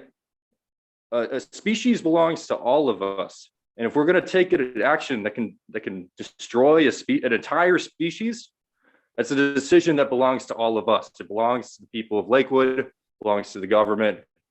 And that's why we need a moratorium. We can't let this go unregulated until a decision is made. And I'm just talking about Gary oaks. And part of the reason this is a problem is because we're not planting new oaks, right? So let's seriously consider a policy that forces developers to plant native oaks, native plants, etc. No more lawns, no more Japanese shrubs. Let's have a native first policy. Thank you. Next is Laura Jones. Hello, can you hear me? Yes. Hello, thank you for letting me speak. I am a resident of Tacoma, and I am speaking in favor of the moratorium. I am a retired Air Force veteran, and I have had the opportunity to travel around the world and visit different UNESCO sites, which are historical sites that were deemed special within the globe. And I also have had an opportunity to attend a tree orientation course at the Point Defiance, and I learned about trees and how they are determined to how to determine how long they've been living. And I've also read about the Gary oaks trees, and supposedly they are apparently they are over at least 250 years old. And looking back in history, these were in the early stages of their own growth at during the Boston Massacre and the Boston Tea Party. So these are historical ancestors of our own earth, and I believe that these, in today's technology, the recording of this very meeting, our kids and our grandkids have the ability to go back and research who made the decision to cut these trees down. And these trees have survived, and they've been living since 1770s. And it would be a really sad day to show and to be part of that decision that these trees will be cut down in 2021, 2022, or in the next few years. So I would like you to consider that. And if they are decided to be cut down, I would like to propose a monument, a plaque, be posted on the building that is built on the site to show that these trees were cut down in order to make this facility, so that the history can be known of what has happened. Thank you. Next is James Dunlop. Can you hear me? Yes. My name is James Dunlop, and I am a resident of Lakewood.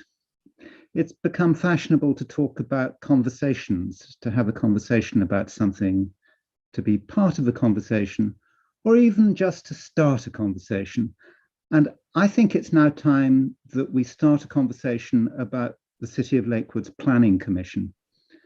According to the City of Lakewood, the members of the commission shall be appointed from among members of the public to include, to the extent reasonably possible, representation from people involved with or interested in the various opportunities and projects to enhance the provision of planning in the city. Compare that with Tacoma's Planning Commission. The Planning Commission consists of 9 members who are residents of Tacoma, 5 of them representing the 5 respective council districts, and the other 4 with the background of and involvement in A, the development community, B, the environmental community, C, public transportation, and D, architecture, historic preservation, and/or urban design. As you can see, Tacoma's Planning Commission is set up to represent a broad range of interests and is following best practice. By contrast, Lakewood's Planning Commission ignores different interests from different parts of the city and is far more focused on the development community, meaning that there might be a conflict of interest. And James Guerrero, in his recent letter resigning from Lakewood's Planning Commission, wrote that it is my hope that Lakewood will be a city that makes planning decisions with its eyes on future generations, championing environmental concerns and embracing new technologies. Given what we saw at the last meeting of the Planning Commission and some members' comments on development and tree preservation, I think it very unlikely that the Planning Commission will make a name for itself as a champion of environmental concerns. In the meantime, as we start a conversation about how to broaden and diversify the city's Planning Commission, I would suggest that council members don't pay too much attention to its recommendations.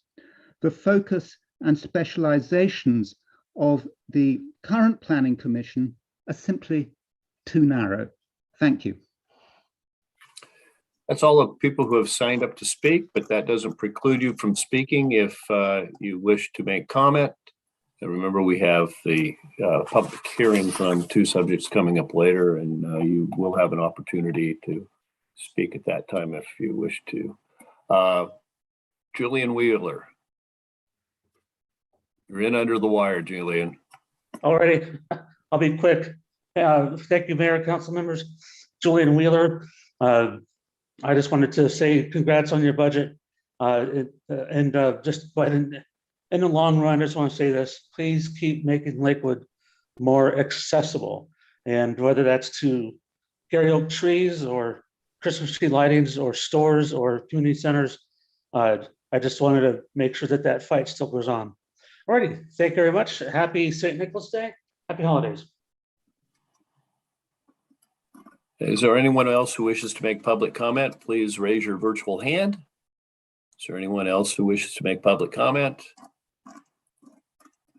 Seeing none, I declare public comment closed. We'll move to the consent agenda. Madam Clerk, if your internet's working correctly, would you run through that, please?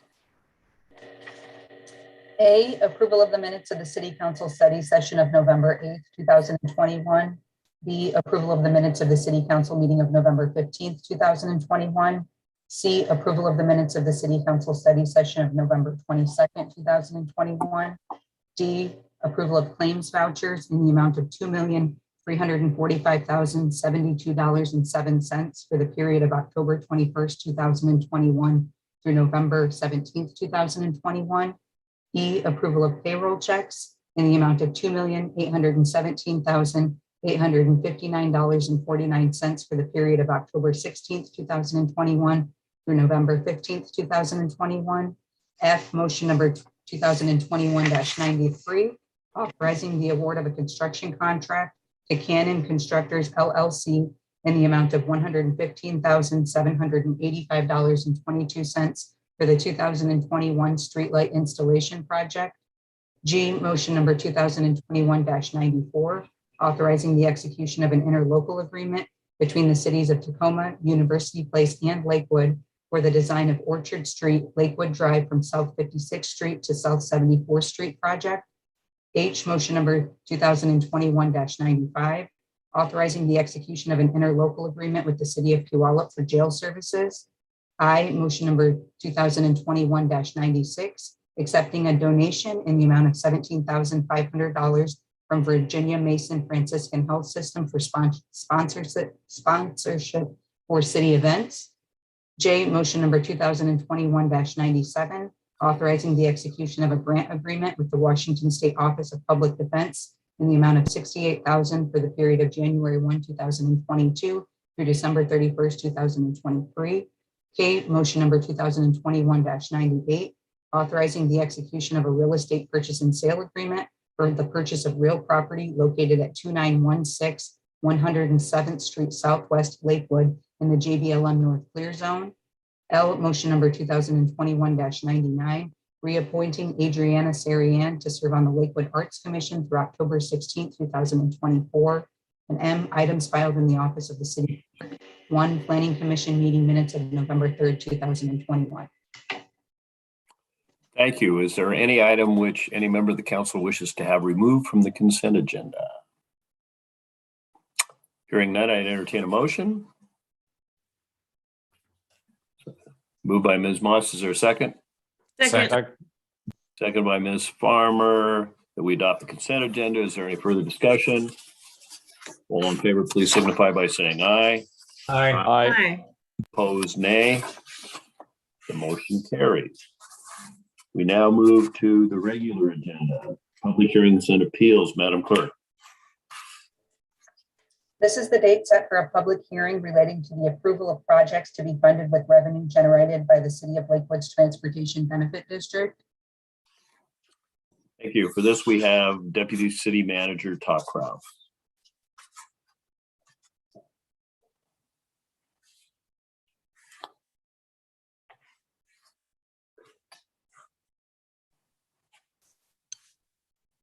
Good evening, Mayor and Council members. The purpose of this ordinance update is to update the completed list of projects, which there were no changes, and add the 7 projects that is proposed to be funded by the bonds to the comprehensive list of the projects eligible to receive TBD funds. The proposed ordinance also extends the TBD sunset date to coincide with the proposed debt issuance. The TBD is currently set to expire at 12:01 a.m. on July 16th. 2032 unless dissolved sooner. The estimated final debt service payment is December 1st, 2044. Therefore, the recommended sunset date is at 12:01 a.m. December 2nd, 2044. And that concludes my presentation. Any questions for Ms. Kraus? Then we'll move to public testimony. Public testimony is accepted by mail, email, or live virtual comment. Send comments in advance by mail or email to Brianna Schumacher, City Clerk at 6000 Main Street, Lakewood, Washington, 98499, or bschumacher@cityoflakewood.us. Comments received up to 1 hour before the meeting have been provided to the City Council electronically. Madam Clerk, have we received any comments by mail or email? Mayor Anderson, we did not receive any comments in advance of this evening's meeting. Thank you.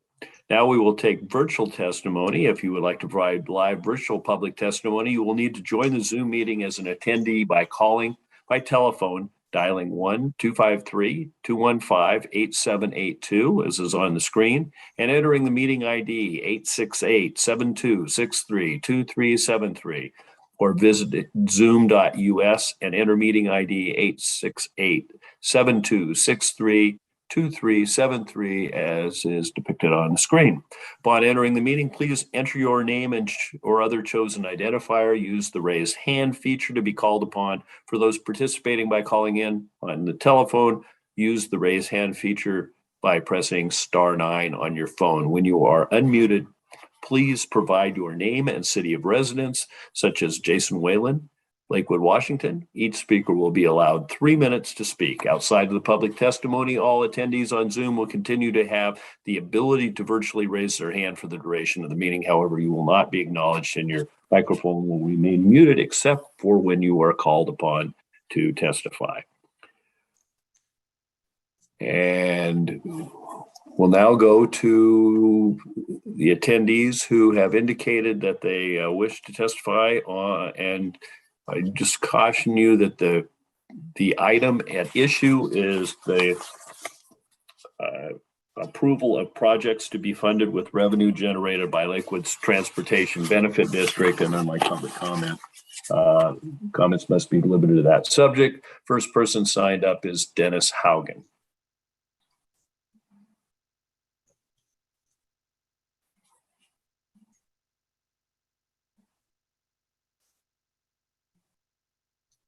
Can you hear me? Yes. Okay, so this is a benefit district. You have to spend money. But, wow. This is probably way beyond your control. But what good are roads unless there's protection? And the police, even if it's in another city, they still affect how well you're protected. If there's a way, I suggest you hire more police before you lay down any more tar. Because it just doesn't look like you've got the kind of people above you, the state, who believe in law and order. Thank you. That's all the people I see who have raised their hands to testify on the Transportation Benefit District funding projects. Is there anyone else who wishes to speak at the public hearing? Is there anyone else who wishes to speak at the public hearing? Please raise your virtual hand. Seeing none, I declare the public hearing closed. We move to the next item, Madam Clerk. This is the date set for a public hearing on the proposed American Rescue Plan Act program expenditures. You know, usually you're the one that gets to say all the repetitive things in rapid fire, but now it's my turn. For this item, we have Tiffany Spear.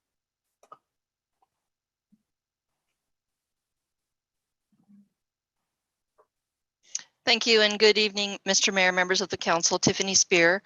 I will share my screen to take you through a very brief presentation regarding tonight's public hearing. So to date, the council has adopted 3 ordinances, 759, 761, and 763, which establish the Lakewood American Rescue Plan Act, or ARPA program, budget, and then a special revenue fund. To date, the City Council has approved $4,192,719 in ARPA expenditures by third-party organizations and the City of Lakewood. There was a study session held on November 22nd regarding the items that are up for public hearing this evening.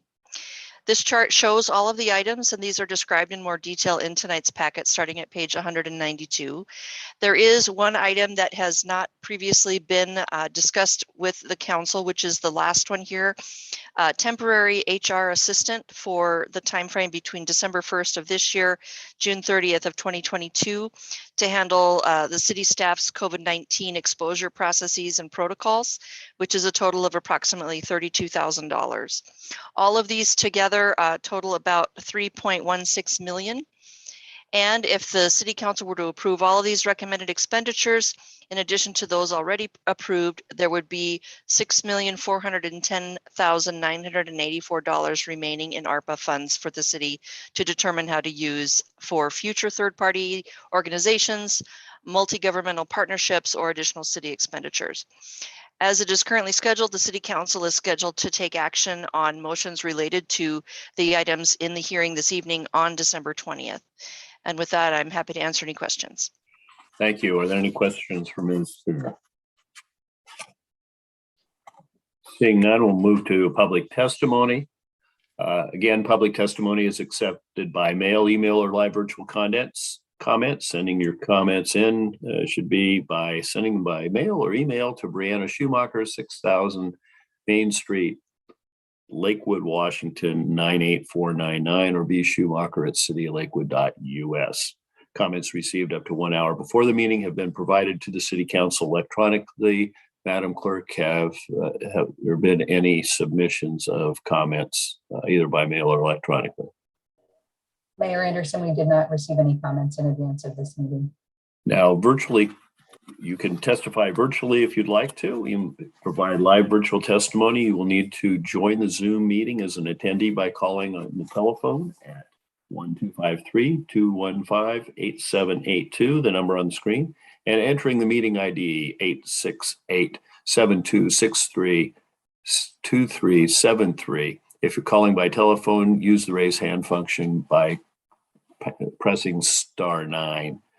If you have the ability to attend virtually, you will need to go to zoom.com and entering the meeting ID 868-7263-2373 and use the raised hand function.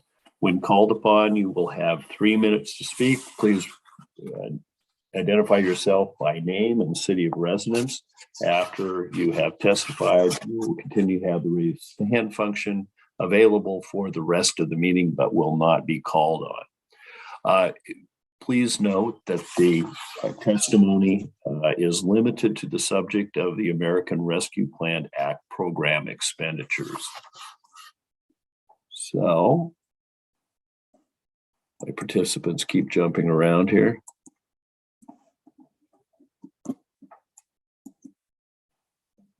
I don't see any hands raised for people wishing to give testimony on the ARPA fund expenditures. Is there anyone who wishes to give public testimony on the ARPA fund expenditures?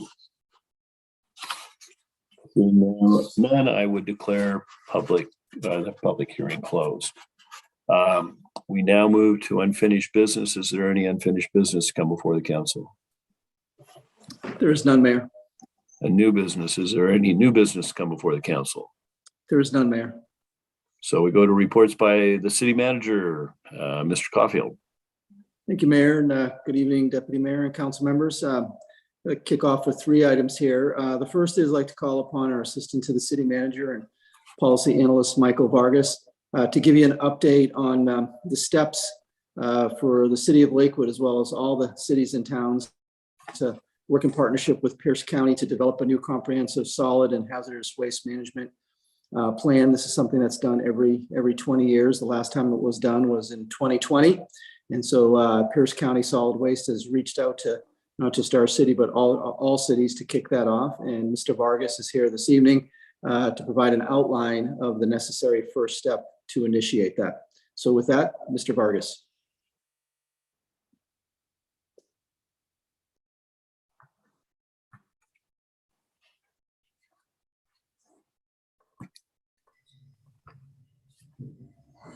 Hello, can you hear me all right? Yes.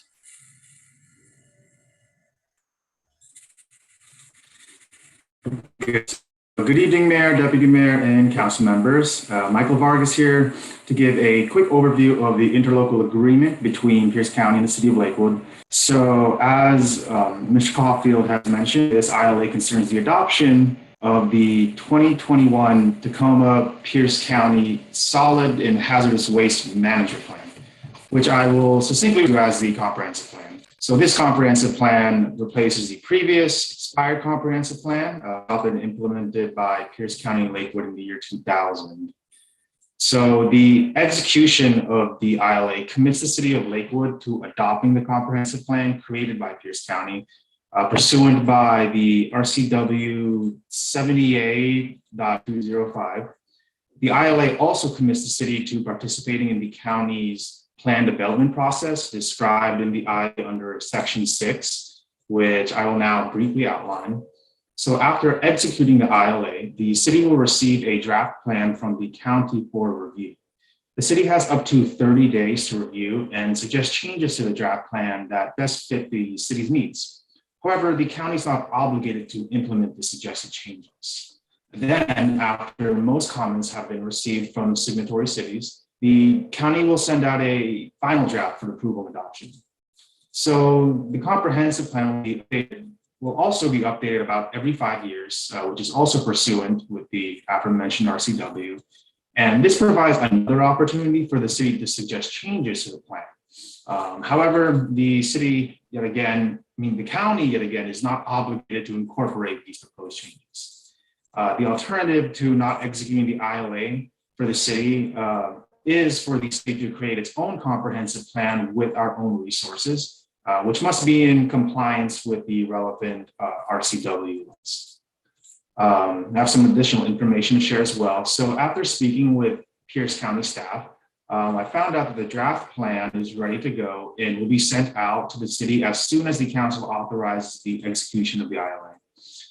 Also, county staff informed me of an opportunity for one of our city's council members to fill a vacant seat on the Pierce County Solid Waste Advisory Committee, which is an advisory citizen board that includes representation from signatory city areas.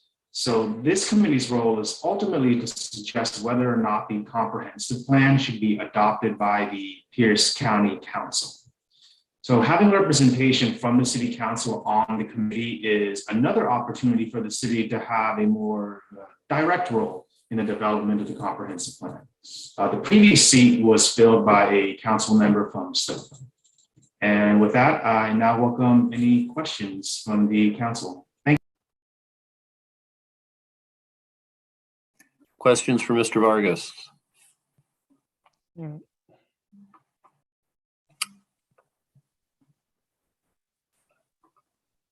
Mr. Branstetter. Thank you, Mr. Mayor. Mr. Vargas, with respect to the draft plan, and to what extent have you had a chance to review it? Yeah, thank you, Councilmember Branstetter. I have not received the draft plan. County staff has notified me that they will send it out to us after we've agreed and executed the ILA. So I have not had a chance to look at it beforehand. They'll send it after it's executed. So have we had any indications of the nature of any significant changes? Yeah, so another thing that the county staff has talked with me about is that a really important stakeholder in this area is Waste Connections, which the city currently contracts with for waste management. And they have actually been working with the county a lot, very comprehensively in creating the draft plan. So what the county staff has informed me is that they provided input to the plan based on what is already in their contracts with various cities. So essentially the county staff has informed me that our current contract with Waste Connections will not be impacted, since they actually have had a hand in drafting the plan and made sure that nothing would conflict with the current contracts that Waste Connections has with various cities, which includes Lakewood. Okay, and in talking about this with our staff internally, are there any concerns that Lakewood is hoping the new plan will address?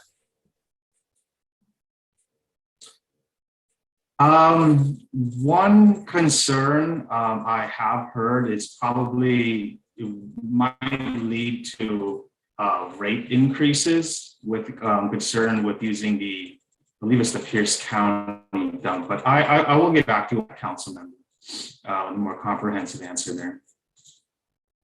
Okay, obviously some of those things will be easier to assess once we actually see an actual draft document. Thank you.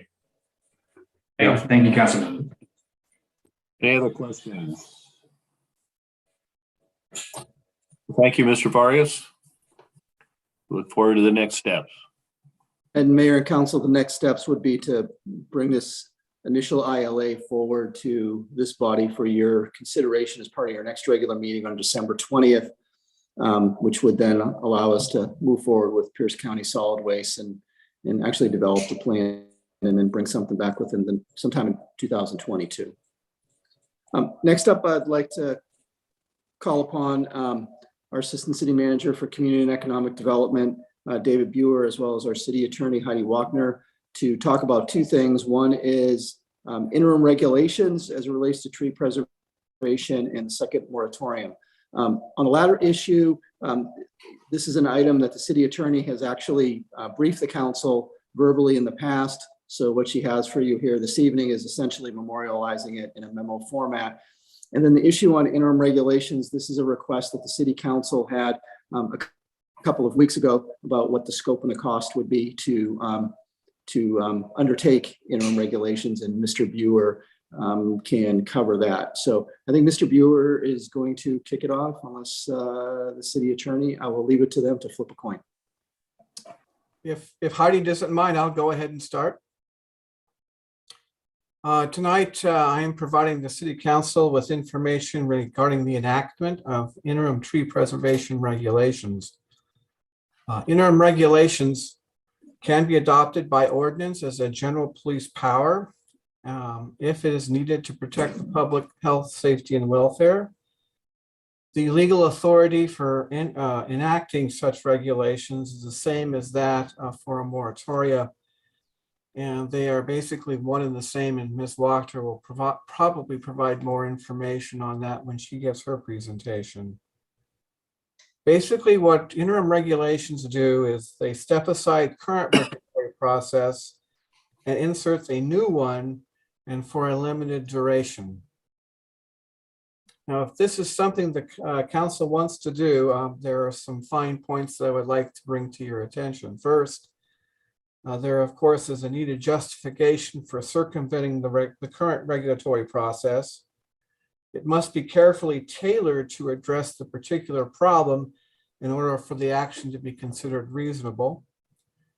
Urgency of the need should be obvious and limited to those situations where there is a pressing public need for action that cannot be reasonably addressed by any other way. The regulation should be as specific as possible as to cause, duration, coverage, and subject matter. And the exact content of the regulation has not been yet, I would point out that when we've had this discussion before with the council, we've not really talked about what such interim regulations would say. but in its simplest form, it would be no net loss, or when we're speaking specifically to Gary Oaks, if that's what the interim regulations are going to cover.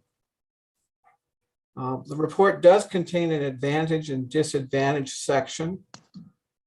Under advantages, of course, the obvious one is that, yes, it would preserve more Gary Oaks, but as to how many, it remains an unknown. Now, the city regulates significant trees only, which is based upon the size of the tree. We do not regulate the type.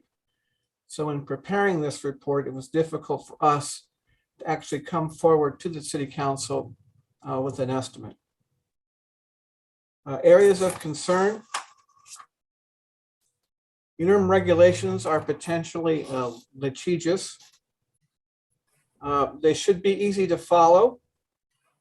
It would require some assistance from consultants. It will modify the Community Development Department's work plan that was discussed briefly within the report.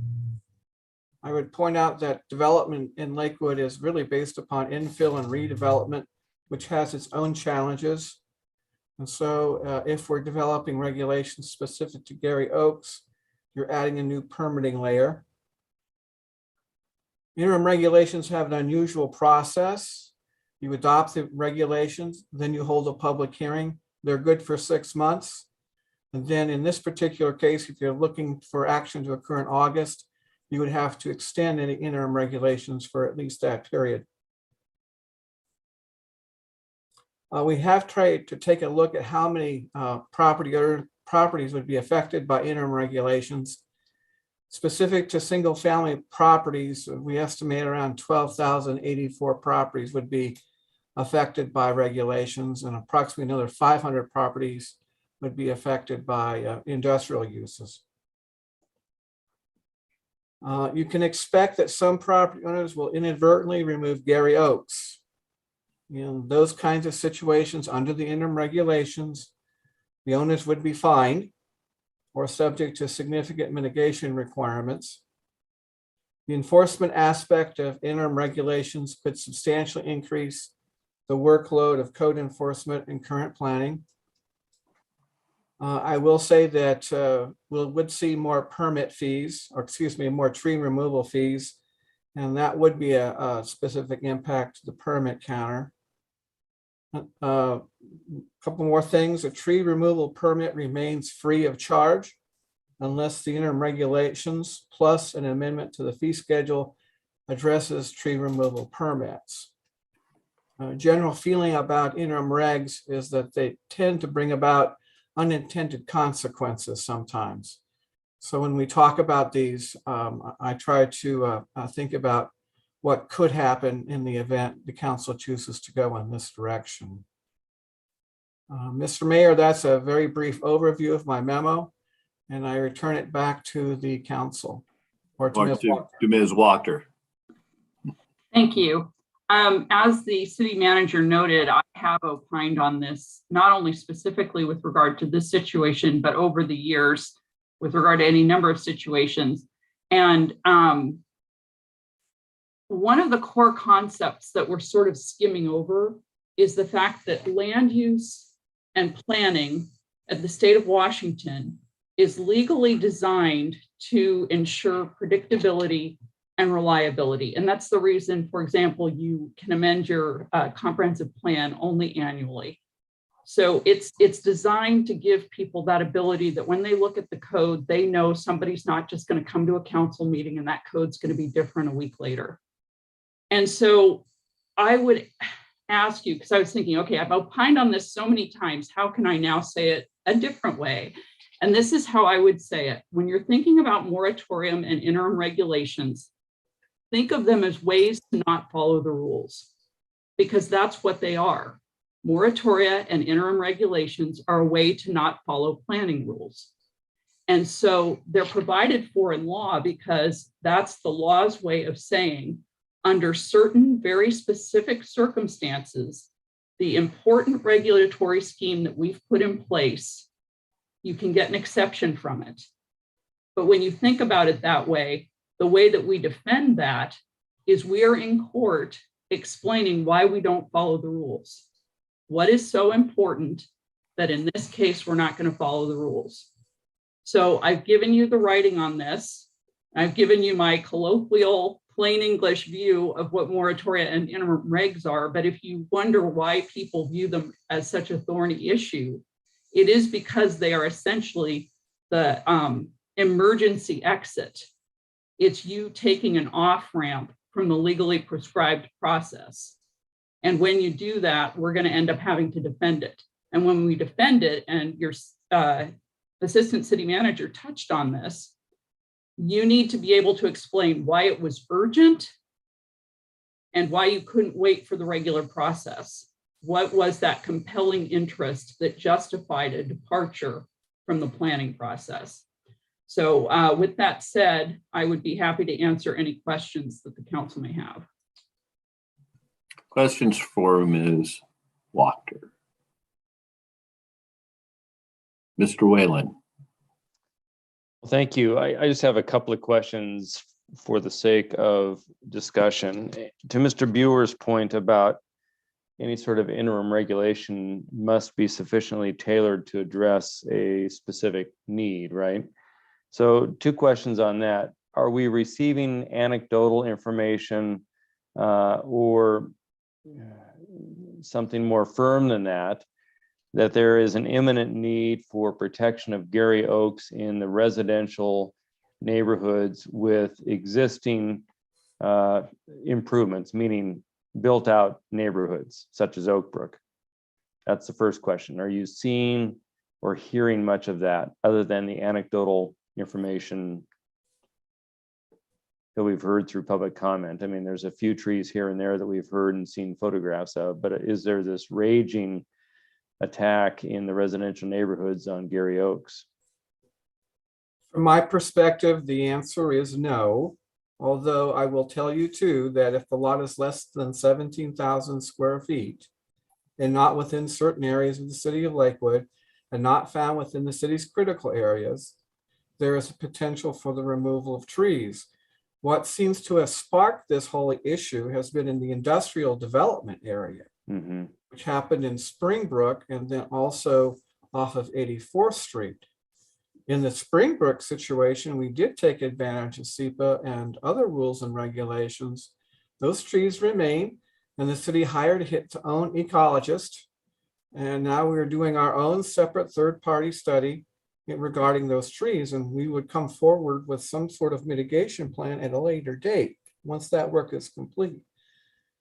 So that's an example. I'm just interrupting just for a sec. So that's an example where existing regulations with regard to industrial development as planned under existing zoning and permitting, those existing regulations have been sufficient to address the issue. In that case, yes. The other one that has come to attention was the 84th Street project, where there were a significant number of oak trees that were to be removed. We spoke with the developer and indicated that when they filed for their tree removal permit, it would likely be appealed.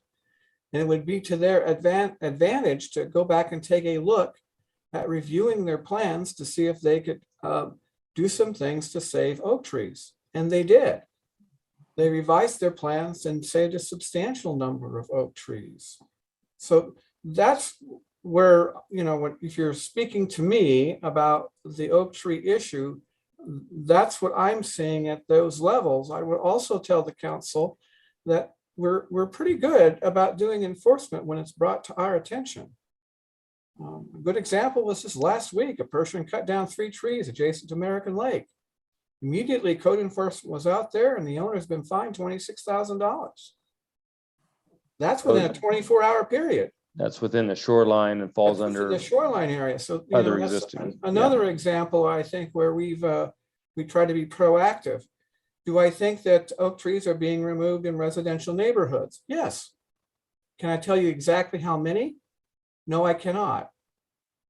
So on that point, Mr. Buer, let me ask you, in response to your question about how we would sufficiently tailor such an interim regulation to address what you've articulated is the whole, I think, which is we don't know and don't have the ability to control the cutting of otherwise healthy Gary Oaks in residential neighborhoods on lots under 17,000 or whatever it is, 17,500 square feet, whatever the threshold is.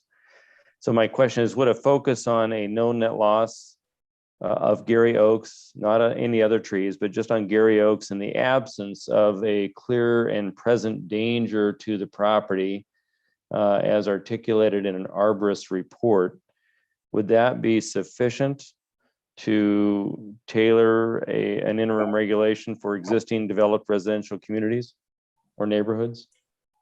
You're asking me a very hard question, and I think you know that. You know, I've tried to play around with what interim regulations would look like. Right. If you were going to proceed Gary Oak tree protection, you would have to basically adopt a section called harm prohibited, where no person shall remove, top, damage, destroy, break, injure, mutilate, or kill any Gary Oak tree or permit any animal under your control, or to allow ivy or other invasive species to impact the tree. You could do that. But along with that, you are also assuming that we have a large number of residential properties under 17,000 square feet that are going to be subject to this rule. I am most concerned about what kind of public outreach we do. Right. How do we let people know that these new regulations come into play? And this is where Ms. Wachter makes a very compelling argument. When you're doing things outside the standard norm, you're going to cause some problems here with your constituency. I see that she raised her hand, so I will. Yeah, it's that concept of defending it. When you're talking about some Gary Oaks are going to be protected by your interim regulations, but some Gary Oaks aren't really going to be protected at some parcels and not at other parcels. The question on defending that is going to be, how was it so urgent for some of them, but not really so urgent for others of the trees? I get that. Taking that case on, that would be easy argument to make. And the reason why I mentioned residential areas is before tonight's meeting, I had a chance to talk to a local tree cutting company today that does a lot of work in Lakewood. And I asked him about, from his perspective, since he does a lot of work in Lakewood, what does he see? And what concerns, if any, does he have? And he said, out of any of them, again, not getting to the substance of the conversation, but just giving you more anecdotal feedback, out of any of them, he sees that there is, cutting of oak trees, specifically in the Oak Brook area, by residential homeowners for trees that aren't necessarily diseased or in imminent danger of falling on the homes. So that would be something that he would encourage. He wants to get on this ad hoc committee to provide whatever expertise he'll make an application for it. But that was his concern on that. So, I don't know if an interim regulation could be as simple as requiring a tree permit for removal or cutting of Gary Oaks in residential neighborhoods where lot sizes are under the 17,000 threshold, or if that would require this entire process we're talking about. Could it be as simple as just requiring a permit, a modest change to the existing ordinance, as opposed to no permit? What we would have to look at is anything that the council would consider that normally triggers the full process. If the steps that the council takes do not trigger the full process, then you're not taking that exit ramp I referred to earlier, right? So we would have to look at whether requiring a permit gets you there. And certainly something like that may or may not be giving us better information about where these trees are being impacted. But I would have to get back to you to make sure that I'm on square footing with actions the council could take that don't take you out of that regular process. That are short of adopting interim regulations on the way to moratorium land, right? Right. But anything that's normally subject to that process, think of that process as I-5. The highway everybody's supposed to take if you're going Seattle to Portland. Fortunately, or worse. And when you do a moratoria or an interim regulation, you are taking some other path. You are getting on the freeway and you're out in the woods somewhere. That's what we're concerned about. And it's more a question of whether it falls into that definition or not as being subject to the process. Yeah. So and here's my last question. And I hear you all loudly and clearly about the challenges of education and enforcement and staff time for something that would really be a 6-month to 8-month window as we gear up this ad hoc committee to do the good work under the auspices of a hired consultant who, by the product we received tonight, looks to be pretty darn skilled at handling and facilitating this kind of work for us. So I'm happy about that. And my question is, would we not be better off potentially avoiding litigation, avoiding the uncertainties inherent in these processes by investing some resources in really good education to the community? Because I don't think, frankly, there are a ton of quote unquote unscrupulous neighbors out there wanting to willfully and wantonly cut down their trees. Most of us who own homes in this community have a significant investment in our homes, and we like the aesthetics of how our yards look. And most often we don't cut down trees willy-nilly unless there's some sort of imminent danger of the tree either falling on our home or being diseased and perhaps possibly falling on our neighbor's home. So maybe education is the investment we make as an interim step toward this process we're already undertaking. But I just wanted to raise some questions for thoughts, and the permit issue is one that might be less than an interim regulation or a moratorium.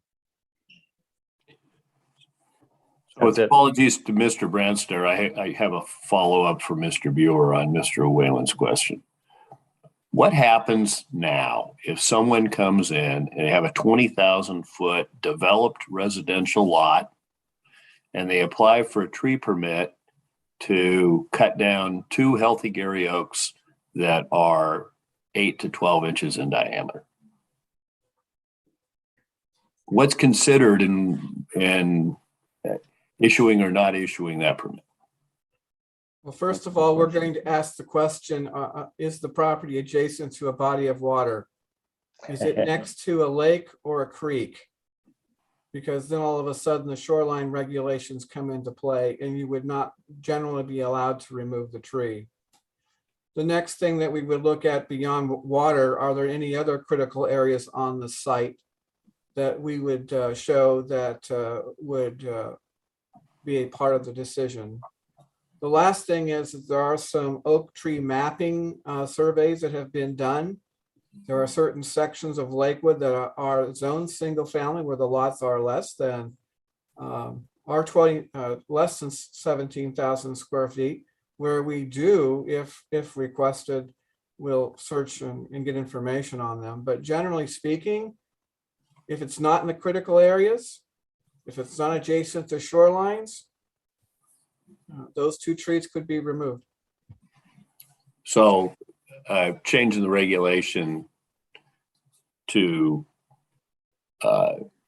include lots under 17,000 feet in the permitting process would only have an impact if they're in one of those critical areas.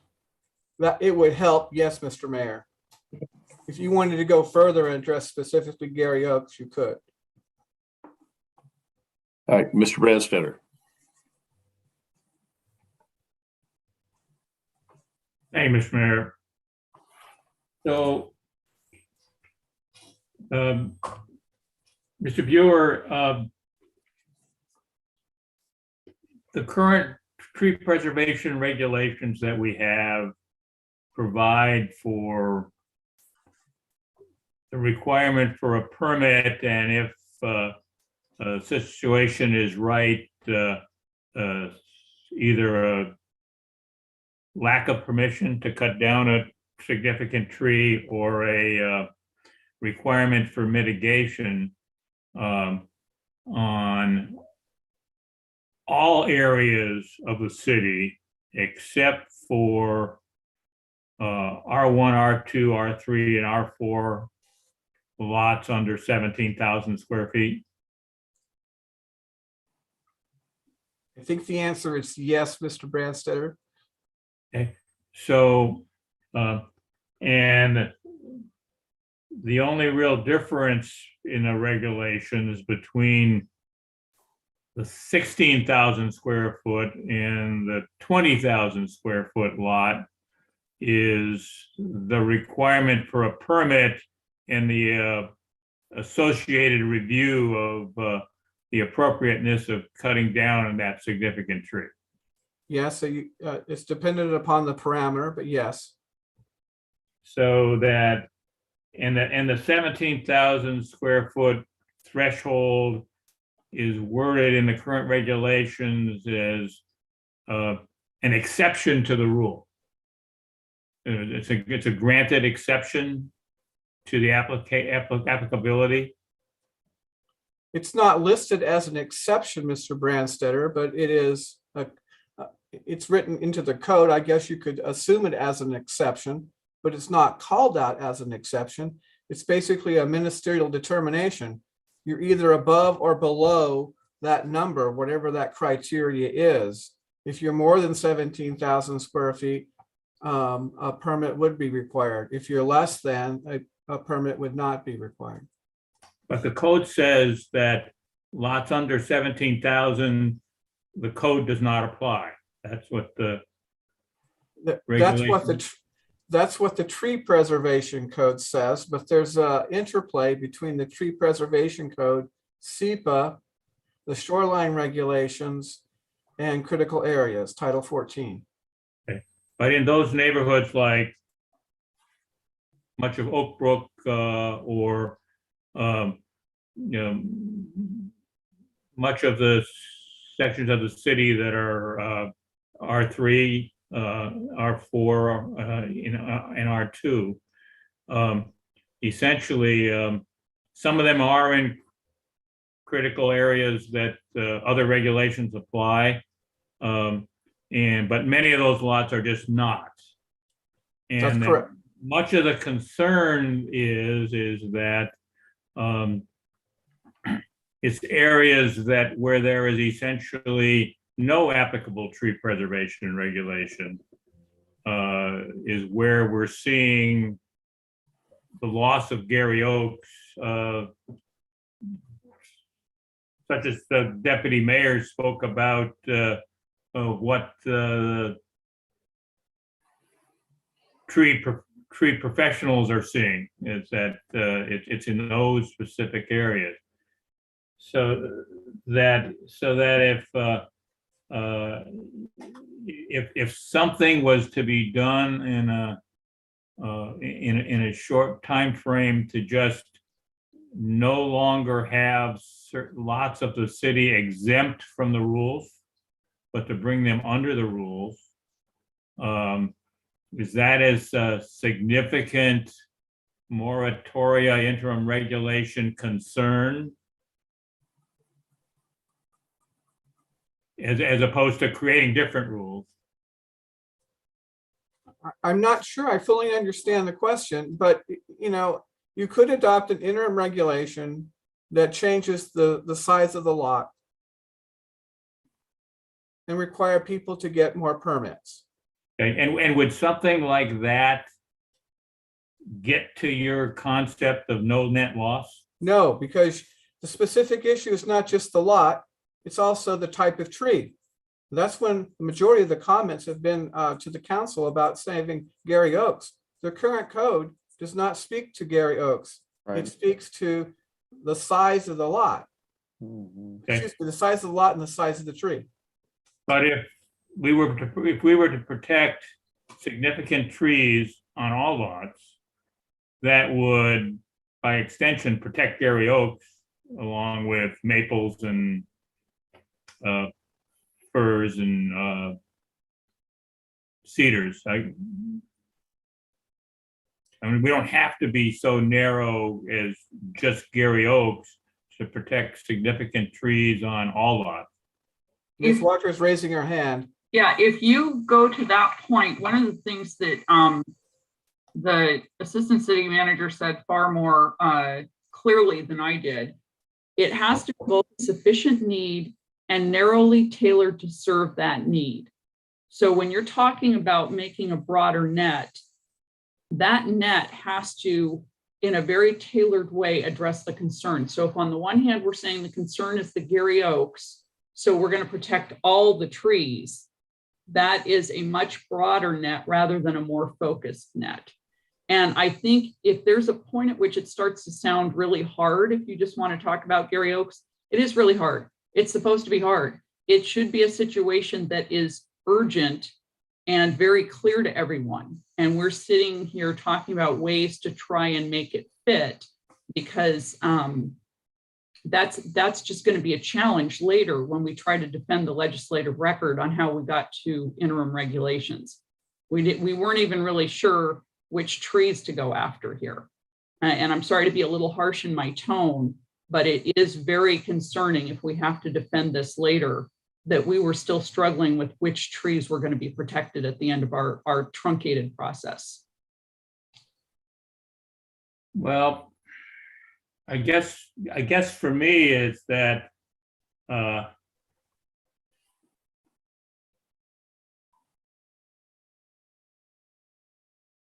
if I understand, there's no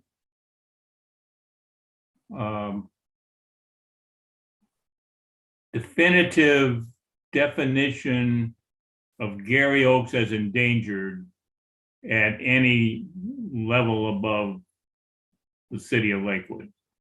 It's not there. It hasn't been determined that in the county, at the state, or federally that they are. So, I am somewhat more think that we're more focused, as we have we're getting into addressing climate change issues, about tree canopy overall. And we have a series of lots in our residential areas that the tree canopy is, and actions regarding reducing the tree canopy is primarily composed of the significant trees in the city, is what is at risk. And we have two concurrent things going on. We've embarked on a thing to be able to adjust the tree preservation code, while we're also looking at coming up with implementation measures of our new comprehensive plan, climate mitigation, of which tree canopy is a concern and a contributor to. So, I think I have an easy time recognizing that Gary Oaks have advocates, but I have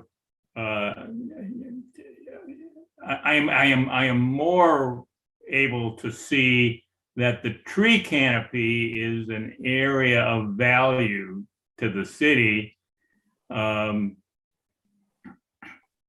without specific respect to tree type, but with respect to the tree size in terms of being significant trees, to be able to go and do that. And we've seen the maps about our tree canopy, and the fact that, and quite frankly, the tree canopy is disappearing faster in the lower income neighborhoods of our city than it is in the city overall, where we are. And that goes back to the deputy mayor's indication that in some of the more affluent neighborhoods of the city, there are property owners that value the aesthetics of trees, and that's not there.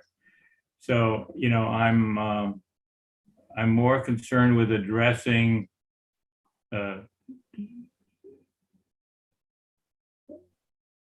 in anticipation of that the revisions that we're going to see recommended to us to the tree preservation code are going to make some change to that lot size piece, because it seems to be one of the most problematic elements of the current code that goes back over a decade. And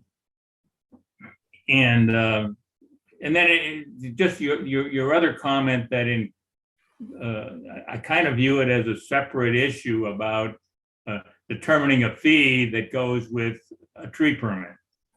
I think that's a separate matter, but one that we've sort of indicated that we probably ought to adjust, because it just cannot be that there is no cost at all to the city to issuing and enforcing tree permitting rules. So I am interested in looking at something near term to adopt perhaps by February, so that we could adopt something that is, if it's got to have a 6-month lifespan, it would run from February to August, and we would be not be looking at extending something, but that we would be actually be making an interim regulation for something that we're actually going to do meaningful work on to resolve in the 6-month window of a moratoria or an interim regulation. All right, thank you. That's kind of my thoughts. Well, I share Ms. Walker's concern about the need to have an urgent need and have it be focused. Not facetiously, but I think accurately, you could say the most effective way to preserve a tree canopy in an urban area is to ban multifamily dwellings and decrease density. That's not going to happen, but that's how you preserve a tree canopy. Just from a purely regulatory sense, we've been told that, and we have really no control over the fact that both because of economics and regional planning, we are going to be a denser community with more multifamily dwellings. So there's a conundrum there. How do you preserve a tree canopy in that challenging environment? And one of the reasons why it impacts lower income communities is because they tend to be multifamily community areas of the city. So it's a tough problem.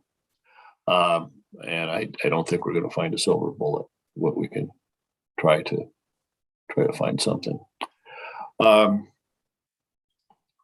Mr. City Manager, back to you. Thank you, Mayor. Next up, I'd like to call upon our planning manager, Courtney Burnell. As you know, the council has given direction to move forward with reviewing and updating the city's tree preservation code, and we're ready to move forward on that. As a part of that, the council has directed the formation of an ad hoc committee comprised of local folks here in Lakewood to be part of that. And so Ms. Brunel is going to cover two things. One is the scope and the responsibilities associated with the ad hoc committee. And then secondly, we have an application that we would like to make available to the community so that they can apply to be on your ad hoc committee. I know Ms. Brunel has much more than that to talk with you about. So with that, Ms. Brunel. Thank you, and good evening, Mayor, Deputy Mayor, and members of the council. This evening, I'm here to present an update on the formation of the Tree Advisory Ad Hoc Committee. The formation of this ad hoc committee is one of the first steps identified to update the tree preservation code this next year. To assist in your review, we've put together some existing regulations from the Lakewood Municipal Code, reviewed the size of our existing boards and commissions, and used available research forums to review best practices and provide recommendations on the recruitment process, appointment, and expectations for the future committee. Formation of the committee is regulated by Title II of the Lakewood Municipal Code. In this instance, the ad hoc committee will work with Burke Consulting and the city staff to review the existing tree preservation code and provide recommendations for the Planning Commission and City Council's review. Once approved by City Council, we will advertise the opportunity for appointments to the committee. We recommend an application period of 3 weeks. During this time, we will advertise the opportunity online and send invitations to stakeholder groups. Attached to the application, we would like to provide the estimated meeting dates, a copy of the approved scope of work, and the approved member expectations, which were included in your packet. At the conclusion of the application period, the City Council will be provided with a copy of all of the applications for review. Potential evaluation criteria is found on page 214 of the council packet this evening. The size of the ad hoc committee has not been determined.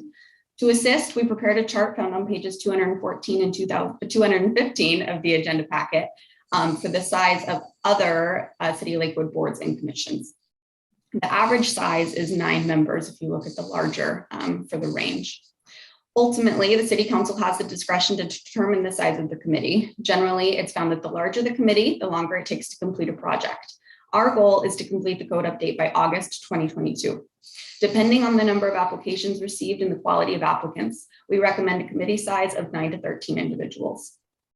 For next steps, this item is scheduled to be before you again on December 20th with approval via resolution. Once approved, we will advertise the opportunity and provide the City Council with a copy of all of the applications. The City Council will then review and appoint members. Members will be notified by the City Clerk. Again, our goal will be to hold approximately 6 meetings between February and June with final recommendation to the Planning Commission by June 2022 and review and approval by the City Council by August 2022. With that, I'm happy to answer any questions. Thank you. Questions for Ms. Brunel? Thank you for the update. Anything further, Mr. City Manager? Yes, Mayor. Actually, I have a number of things. On this particular item, is the council okay with us moving forward with advertising for folks to apply for the committee? If so, we can move forward with that here in the next week or so, and then bring forward those applications to you in January. From a personal standpoint, I have no objection to that as long as it's clear to the applicants that the committee has not yet been authorized and formed. I mean, it's anticipated that we will have a committee, that there will be an application process that will be open after the formal formation and determination of how many members are going to be on. So, so Mayor, our suggestion and recommendation is that you actually form the committee, and you could do that as soon as your next regular meeting, commensurate with what your code is and what the specific scope of this committee is tasked with, and then on a parallel track, recruit for membership and then appoint members in that January timeframe. Yeah, I thought you were suggesting that you'd go out tomorrow and put out the notice for applications. Yes, that's what I am suggesting, Mayor. Well, we don't have a committee yet, so that was what Okay.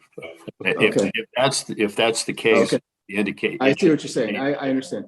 So then, Mayor, then if the council wishes to do that, then my recommendation would be to form the committee on December 20th and then begin to recruit for the committee on December 21st. Yeah, but I don't know what other folks would think, but I have no problem with taking early applications as long as people know that it could be a 3-member committee. It could not come to fruition. Council still has to act. Mr. Whalen. I think it might be helpful for us to give a little bit more consensus direction tonight on the formation of the committee. I would suggest that we adopt the recommendation that it not be a committee any greater than 9 and probably no less than 7. I think that if you get too few or too many, it's a nightmare. But I think 7 to 9 is probably okay, given that we want sufficient breadth of representation from both the industry, some neighborhood folks, actually practitioners, and those, for example, either in the Audubon Society or some of the other folks that have particular expertise to bring to bear. So I would say 7 to 9, and I would be fine getting the notice out sooner than later, because we'll adopt an ordinance that will stand up the committee likely next week or next city council meeting on the 20th. Mr. Brandstetter. Well, I think forming the committee, that before we have people submit applications, that one of the concepts of forming the committee is to take a look at, are we going to require specific numbers of people with specific expertise as we do in the Landmarks and Heritage Board or on the LTAC board, of where there is some definitive niches that committee members fill, because I think this is an area, just as we heard in the public testimony today, of where there are some competing interests and folks that want to sort of be a part of the conversation.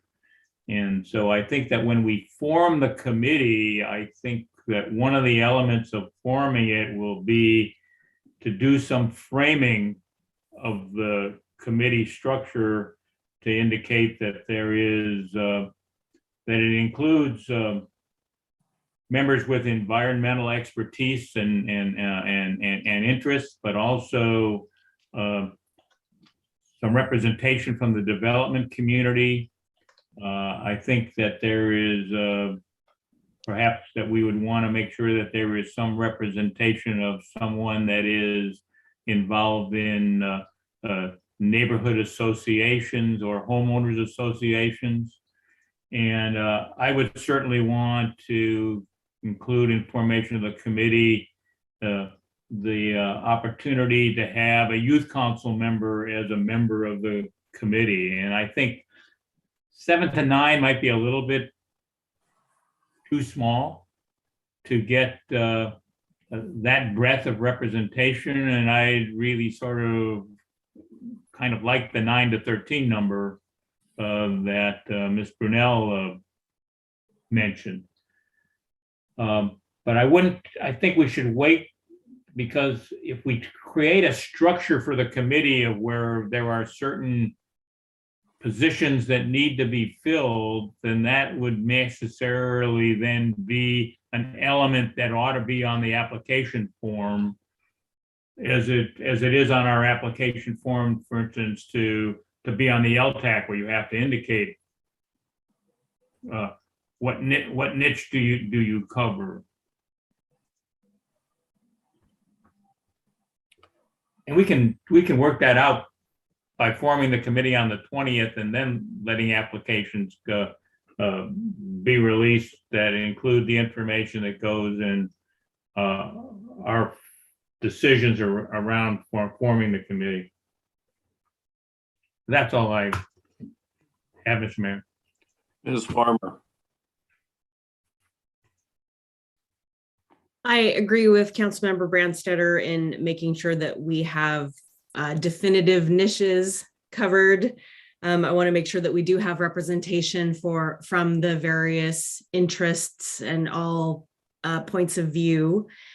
I also agree that we should have a larger council in that 9 to 13 realm, committee, excuse me, in order to get the diversity that we're interested in, both men and women, experience in particular industries or areas, and not pull completely from the dominant culture. I think we're definitely going to need to have more spaces available. I also want to advocate that we wait to start advertising until the committee is formed and the details are set. And then that way, as Councilmember Brandstetter pointed out, people will know how to respond on their application. We may, because the 20th is the start of some holidays, we might need to go past, let's see, I was looking at my calendar here. I guess if we went 3 weeks, if we extended into the week of January 10th, I think that might be helpful, but to cut things off at the 7th might be a little too soon, because people are busy and distracted during typical holiday times. Thank you. Mr. Bulkey. Thank you, Mr. Mayor. Yeah, I'll back Councilmember Brandstetter's remarks. I think to make sure that we have sufficient representation on the committee, it's going to probably end up being that in that 9 to 13 range. And I really want to make sure that we do have good balance on the committee, because or good expertise on the committee, because I really do want to understand what the mayor just mentioned, which is this juxtaposition of our desire to protect the tree canopy, which is important, and for a lot of reasons, and the need for density in the Growth Management Act. So I'm still looking to understand, the more dense areas of the city have less tree canopy, and when I'm looking at the map that has been provided, and so I think we really do need folks who, not just home builders, but when people want to build apartment complexes and those kind of things, because we do need to understand how multifamily, how they would deal with this. How do we preserve trees and build 40 units to an acre, and in an environment or in a city where nobody wants to go above 3 stories. It would be different if they were willing to go higher, but we just haven't found any willingness to do that. There's really only one building, I think, that's more than that. So, there's a lot to understand of why we can't get there and do tree preservation, or if we go too far one way or too far another to make that. And just really understanding how we balance preservation with density, because the density thing is not going to go away. And I don't know that there's enough available lots that have already been, let's say the town center, where they could build without having to worry about trees, to get our densities, to get a number of residential units built. So we need to understand that in affordable, can it be made affordable? Can it be made, do we have to come up with different types of incentives? Do we actually begin to look at not just preservation, but enhancement in cases where we give out the tax exemption or something, that we get money to actually be able to plant more trees, or to purchase properties where we can plant trees? Are there areas that we can plant trees? I mean, I think this thing may go a little bit farther afield than we're thinking just on what's the ordinance, because I think there's a lot of facets to this thing, or at least I feel there's a lot of facets to it, which has made it confusing for me. And I think it's confusing to other jurisdictions too. But anyway, that's where I would go. I'd back the council members' remarks on the size of the committee, because I think we need good scope. I would also support council member Farmer's remarks about we're running into the holidays, and once we get this thing taken care of on the 20th, I think you really need to. You'll get some stuff done before the holidays, but or before the end of the year, but you won't get much. And so we need to think about extending that to make sure that we get good representation. Thank you.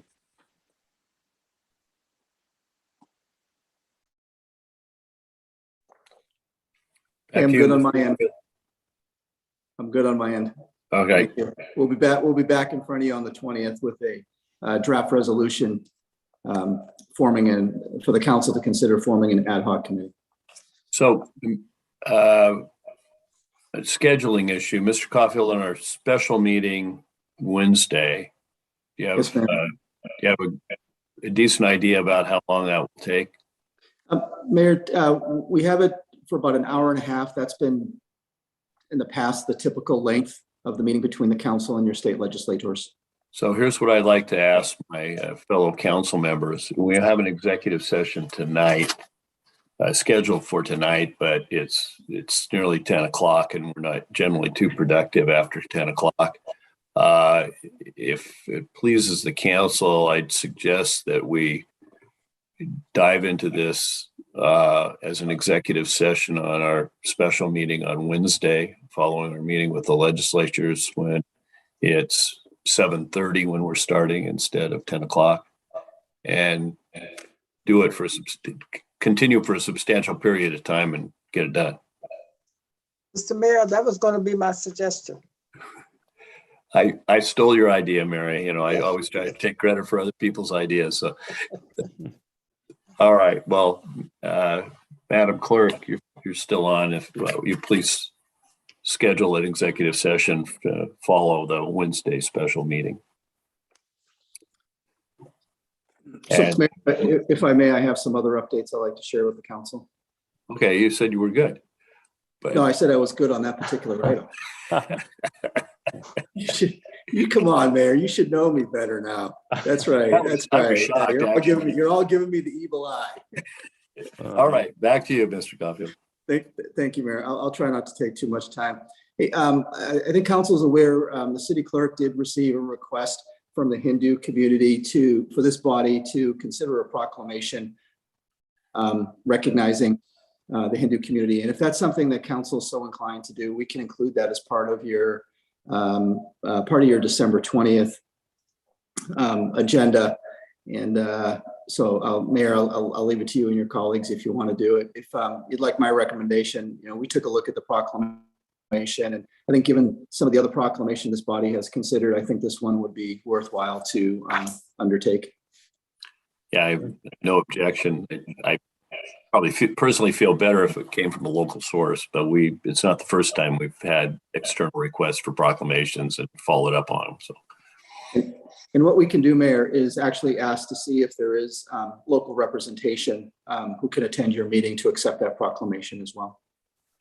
Okay. I think as this body is aware, a key priority has been bringing 2 new libraries to Lakewood. We've been partnering with the Pierce County Library Systems for a number of years. If you recall, things were moving along in 2018 and 19. The library district did engage in some comprehensive community engagement. And the follow-up to that was the community wanted to know, well, why do you really need to replace, for example, the main library? Unfortunately, COVID hit and everything got put on pause. Recently, the library folks have reinitiated that. They're in the process of conducting a high-level building assessment and conditions analysis of their existing library facility. And then once that's done, they're going to get into a little bit more detailed on what those results are and what options and alternatives are.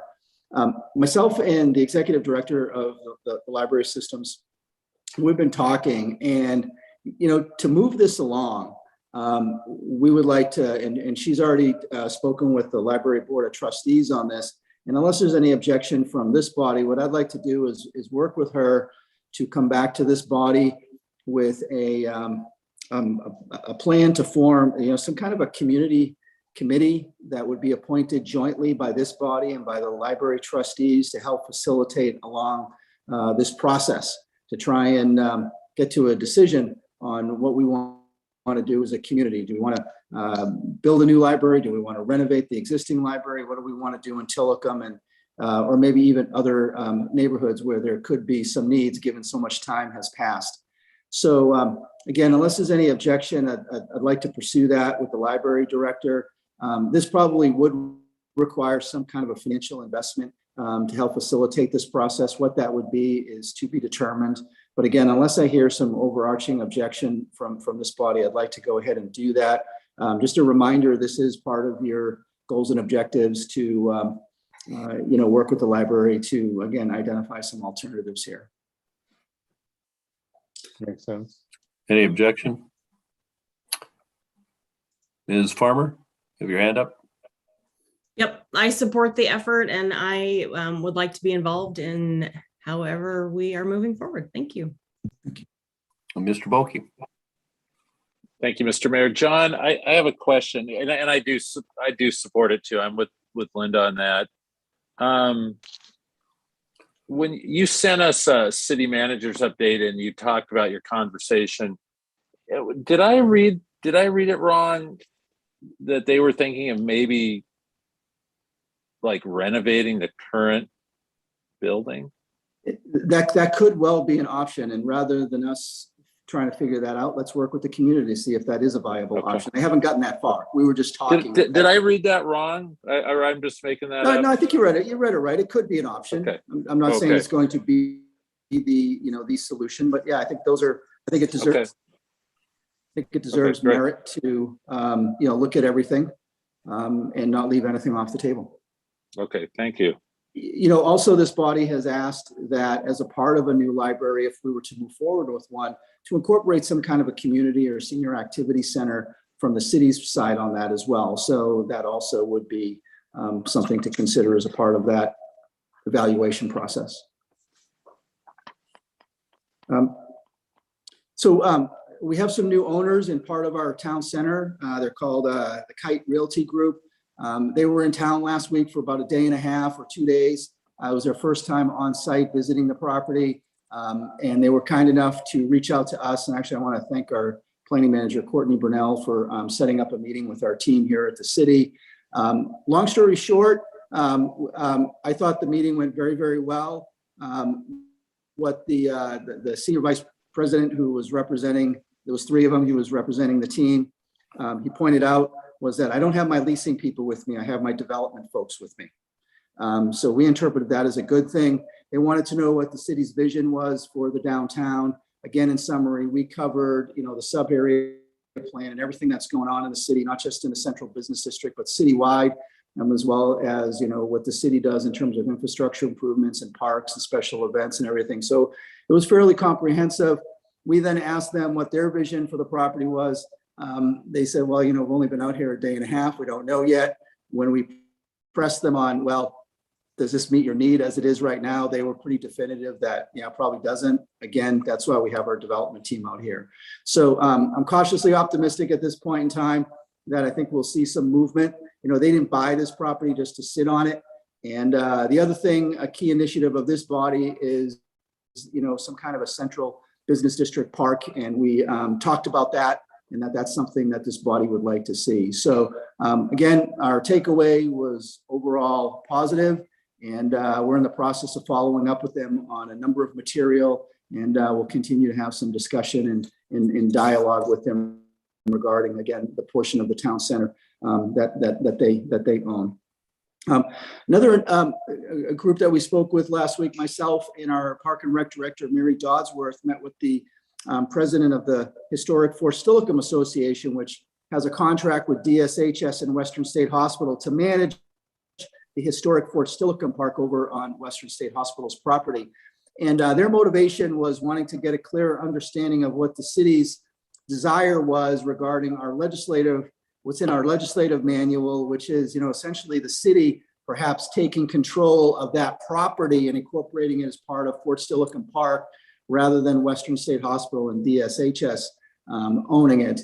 And again, in summary, the outcome of that is they have invited myself and our Park and Rec Director and extended an invitation as well to Mayor Anderson to come speak to them, their board, the full board, to have this dialogue. This was something that we wanted to do anyway, so for them to kind of get out ahead of us was a good thing. And so we're going to attend their board meeting in February of 2022 to again answer any questions and begin to have a dialogue to see if this is something they want to support the city in. The reason being is because if the city was to acquire ownership of that property, the agreement would then be between the city and this association. And so that's their vested interest in that. So I would say more to come on that. In your code, the council adopted in 2018 a family wage jobs credit program, and it's memorialized in chapter 2.10. And the purpose of the program is to encourage businesses to create new family wage jobs. Basically, it was code for attracting businesses from Seattle and King County and elsewhere to come down to Lakewood. While we have been able to attract those types of businesses, nobody's taken advantage of this. The council did put a sunset date on it of December 31st of this year. So it's going to sunset at the end of this month. Given there has been no use of it, my recommendation and the recommendation of our team is to let it sunset. However, if this body would like to extend the sunset, perhaps another 3 years, we can very easily do that. as part of your December 20th regular meeting, if that's the council's desire. Our Public Works Engineering Department continues to pursue grants. The Puget Sound Regional Council has $13.5 million of federal funds that have been allocated via a program called TAP, the Transportation Alternatives Program. So we have applied for some funding for the last phase of Silicon Boulevard between 87th and Far West, or rather a phase of Silicon Boulevard between 87th and Far West Drive, which is essentially the frontage of Fort Silicon Park on one side and Western State on the other. And then also a small grant in support of our non-motorized plan update. There's only $13.5 million available within the whole 4-county region. But again, you know, we've been very successful and very good about pursuing grants. And so we're going to see what happens here. And so Mr. Busich and his team did put together a nice package. So we'll see what happens there. Another initiative that we're working on is we're talking with Partners for Parks, or rather Partners for Parks is talking with us about the restoration and renovation of the H-Barn complex over in Fort Silicon Park. And in summary, they would like to come forward to you sometime in early 2022 to talk about a fundraising and a capital campaign initiative that they would like to initiate. And I know this body was interviewed by them last year. And meanwhile, on a parallel track, the city, our team is developing a financial forecast, or a pro forma, if you will, of what it would take to make the improvements on that site. So I'll just say more to follow on that. But again, another initiative that we're working with the community on. Also, if you haven't seen, last week, Pierce County released their Pierce County Comprehensive Plan to End Homelessness. This was something that was initiated and commissioned by the Pierce County Council earlier this year. Our very own long-range planning and strategic planning manager, Tiffany Spear, represented Lakewood on this. And at the study session next week, I'd like to have Ms. Spear just, you know, give you a real quick walkthrough, talk through of the components of the plan, just so that you have some situational awareness on that, particularly since I know we have a Councilmember Farmer, that sits on the newly formed SHAPE group. And I know that this is something they're mentioned in that report as well. So we thought it would be good to, again, give you folks an update of what the county council is moving forward on. Every 10 years, we go through the redistricting. As it relates, you probably saw on the news that the state Supreme Court is going to move forward with what the redistricting committee had recommended, rather than them kind of getting into it, and so they're essentially going to go into effect here in the very near future. But for Lakewood, really the boundaries of the 28th district expanded a little bit, and the 29th district shrunk a little bit. So the city of Lakewood, our municipal boundaries, really the northeast part, the international district of the city, if you will, is now covered by the 29th district, and the rest of the city, our municipal boundaries, are covered by the 28th district. The 10th congressional district, generally speaking, did not change that much. It's still, one of our big concerns was that it covers JBLM, and it, for the most part, it does. There's some training area further out east that is now part of the 8th congressional district, but the cantonment area and the areas of importance are still in the 10th. So that's some good news. And then at the county level, Pierce County Council, the districts there, the 6th district, of which Lakewood is a part of, really the only change in the boundaries is McNeil Island has now been added to, McNeil Island has now been added to the 6th district. Other than that, no major significant changes there. So again, just for situational awareness, wanted to let you know that. As you know, the city of Lakewood is very active in our partnership with Association of Washington Cities.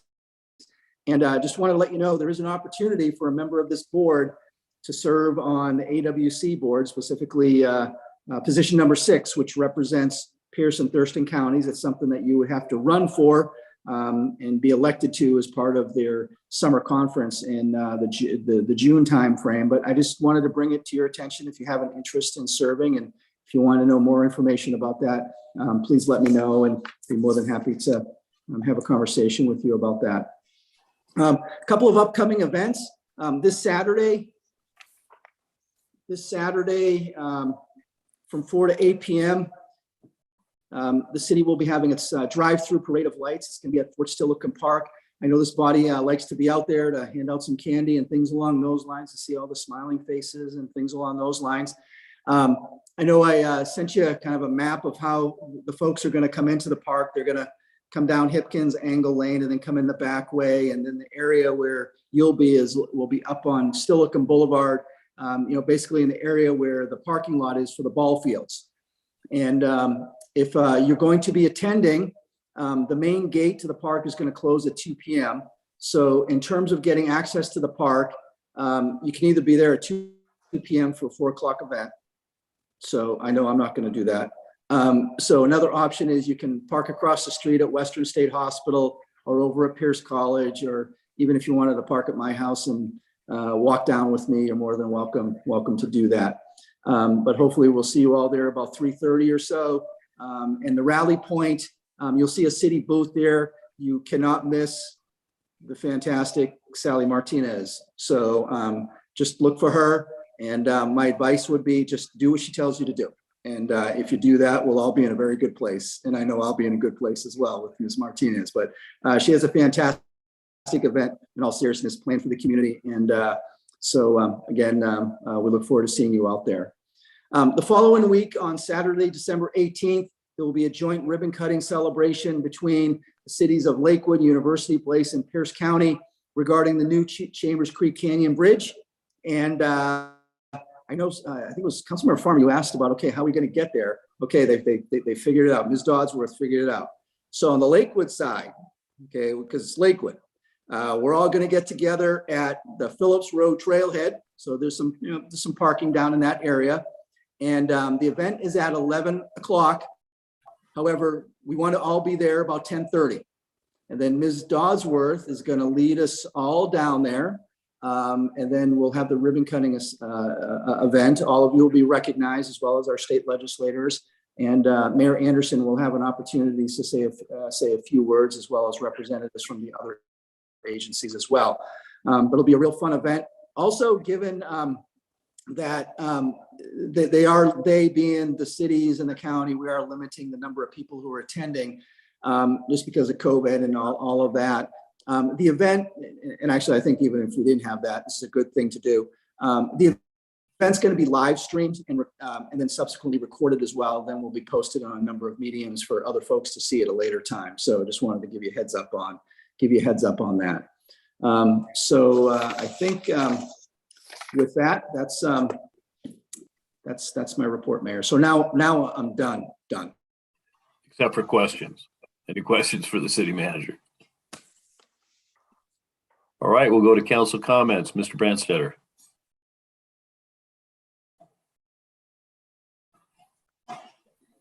Mr. Mayor, that's fine. I'm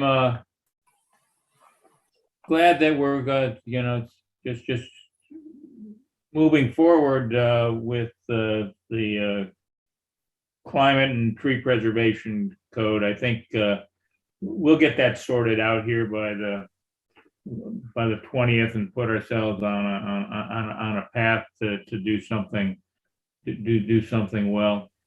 And I was really appreciative of the Warriors of Change briefing that we got today, and the conversation that ensued about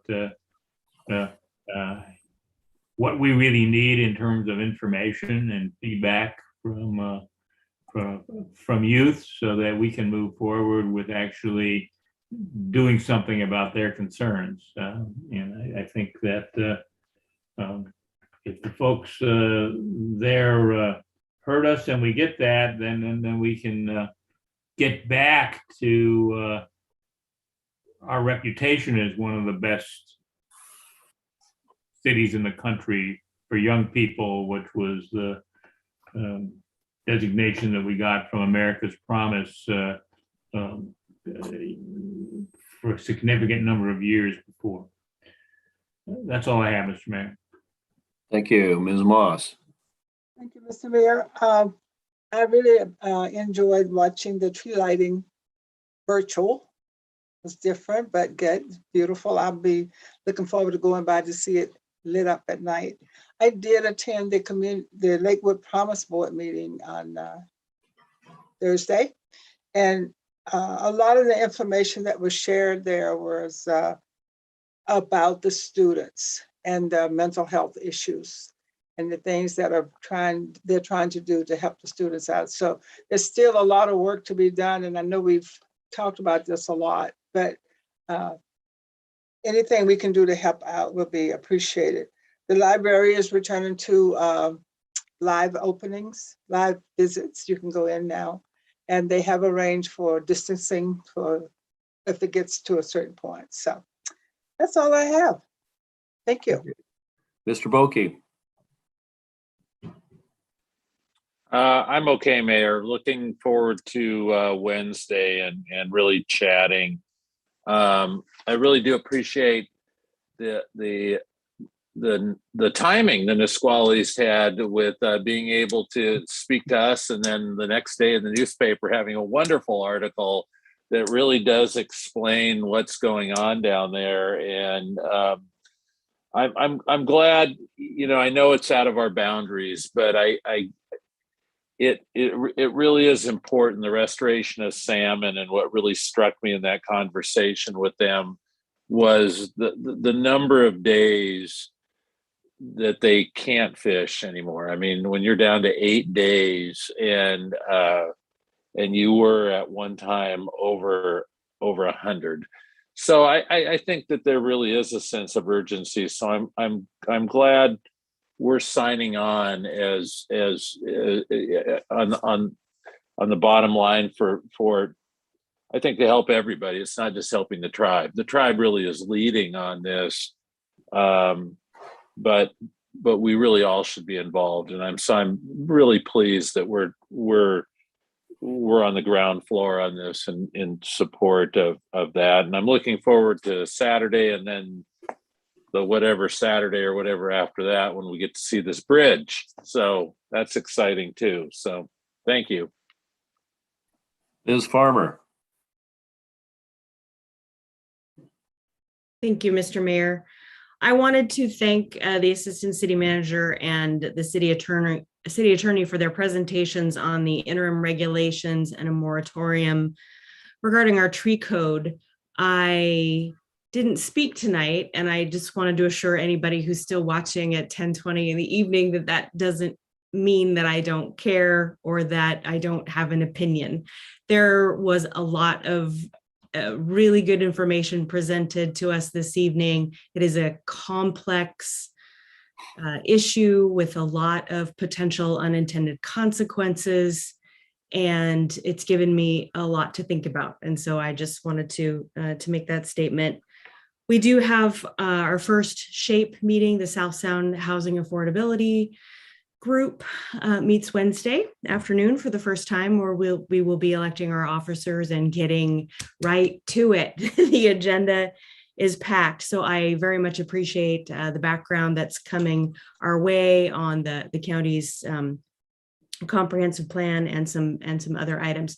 And I'm interested in some of the conversation that the council has had in the past month or so about really thinking purposefully about Lakewood's place, Lakewood's unique needs, in addition to some of the more regional things that we all face. So more to come. I wanted to add my compliments to the communications manager for the tree lighting video. I started counting all of the different places he had to go to get them to be waving and to be a part of it, and all the businesses that were represented. And I'm sure it took him a pretty significant amount of time. So fabulously done, very well represented. And I was getting a little choked up at the end because I felt like the community was really coming to me, and I was sad that I couldn't go out to the community, which reminds me of the the reverse parade, which I missed last year because I had just gotten my knee replaced and I thought I was going to be fine. I was just going to get this knee replaced, put a cast on, whatever, get the crutches. No, no, I think I was in some sort of medical induced coma during it. And I completely missed it. I'm very sad. And so I'm so excited to be there at the reverse parade this Saturday. I encourage everybody to come out. And then I wanted to also mention my appreciation for the joint meeting that we had with the Nisqually tribe. I was fortunate enough to work with the Nisqually tribe during my time with the Puget Sound Partnership back in the mid-2000s, where we were partners on a number of Puget Sound related initiatives, including salmon. And so I'm really excited that this isn't just talk. We've got an actionable agenda. We're going to work on some items, and everybody's passionate. And it really floored me that there was some talk of back of the napkin drawing 20 plus years ago. And here they are. They're still pursuing the dream. I've been in government over 15 years. I know how slow things go and how long it takes to get through the environmental process, the regulations, the hurdles, the funding, the people changing over, so many barriers. And I just want to commend them on keeping the vision alive and for working with us and for other partners. And that'll do it for me. Thank you. Mr. Whalen. Just want to extend a thank you, setting over the executive session until next week, because I've been in this chair 14 hours straight today. So I look forward to having more time to really think through methodical way the work we still have to do. So I want to thank the group tonight for the tree code and tree preservation work that we're all undertaking. Staff did a fantastic job tonight in presenting the information and the proposed ad hoc committee setup and the work that will be done with the consultant. I think it's fantastic. And as Councilmember Farmer indicated, this really is complex. It's important work. And I look forward to kind of digging in with the rest of you as we let this committee do its work. And I'm fine with the larger size, absolutely. If we think 9 to 12 or 13 needs to be done to get more voices at the table, I'm all for it because it's good work. Look forward to seeing you all this Saturday at the reverse parade. That should be a great event. And then the following Saturday for the opening of the new joint park with University Place. That'll be fantastic. I also enjoyed the Nisqually meeting and look forward to many good opportunities for collaboration and park programming and cultural historical work together. It's going to be a great thing. So with that, I will let you go because I've been sitting, as I mentioned, for 14 hours. I need to get up. So thank you all for your indulgence. Just a couple more minutes. I have a little more to say than I usually do. The first thing doesn't have a lot to do with Lakewood, but it has a Lakewood tangential connection, and it has everything to do with how government should be conducted. As you know, Senator Bob Dole died at age 98. Everybody knows he was an American hero, a longtime giant in the Senate, 1996 presidential candidate, and maybe even, by all accounts, even a better human being than public servant. Kind of almost by accident, in early spring of 1995, a few days before he announced his presidential campaign, I had the accidental opportunity to sit in a kitchen in Lakewood, Washington, and have a beer with Bob Dole and a couple other people. I had viewed him through the lens of the national media as this almost stoic, cold individual who had kind of a flat, two-dimensional personality on TV. He was the warmest, wittiest, most engaging person I had ever met. And I remember coming home and saying, if people got 5 minutes with Bob Dole, everybody vote for him. I don't know who that guy is on TV. But he did something in government that's, I think, sadly missing today. When on a grander scale, there are individual examples, I'm sure, that are different, but when he came to Congress, he'd like to tell a story about a reporter that asked him what he was going to do now that he was at Congress. And he said, I'm going to sit and watch for a couple of days, then I'm going to stand up and do what's right. And this conservative, fiscal conservative from Kansas did exactly that. He supported the Civil Rights Act, the Voting Rights Act. He worked with, of all people, Daniel Moynihan, a different political persuasion, to help preserve Social Security. He worked with George McGovern on nutrition assistance, and he worked with Senator Tom Harkin on the Americans for Disabilities Act. And then he worked for veterans as the chair after he was out of the Senate to create the World War II Memorial. I take a great pride in having a city council that works together. We need more people like Bob Dole, and on all levels of government. So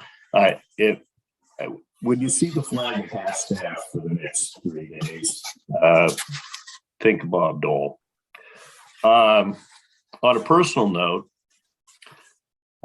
relating to the city of Lakewood, on a Monday night, almost exactly 50 years ago, fall of 1971, I was a barely 18-year-old, sworn in to the Puyallup School Board, making me the youngest elected official in the state of Washington. And that's still a record as far as I know. I never intended to become the oldest, and I'm not going to. It's been my privilege to serve the community and for a few years the nation in a variety of roles over those 50 years. I've truly received more than I could possibly give. And it's been a real special honor to serve as Lakewood's mayor the past 9 years. A lot has been accomplished by this council and an outstanding city staff during my 14 years as a member of this body. It's always been my intent that this will be my last term on the city council. And more than a year ago, I came to the conclusion that this January would be a good time for transition. And the fact that the bulk of you were reelected this fall made this a safe decision for me. So I will not step forward as a potential nominee for mayor in January. I do intend to serve the remaining 2 years of my council term in the mold of Bill Harrison, who did the same thing, spent his last 2 years on council as a council member after stepping down as mayor. And I hope you will join me in considering our colleague Jason Whalen as my successor. But it won't be me in January, but I'll still be here. So time for Lakewood to move on and for me to start winding things down. So it's not goodbye, and I hope to be productive on council the next couple of years. Is there anything else to come before council? Well, then we're adjourned. Thank you very much.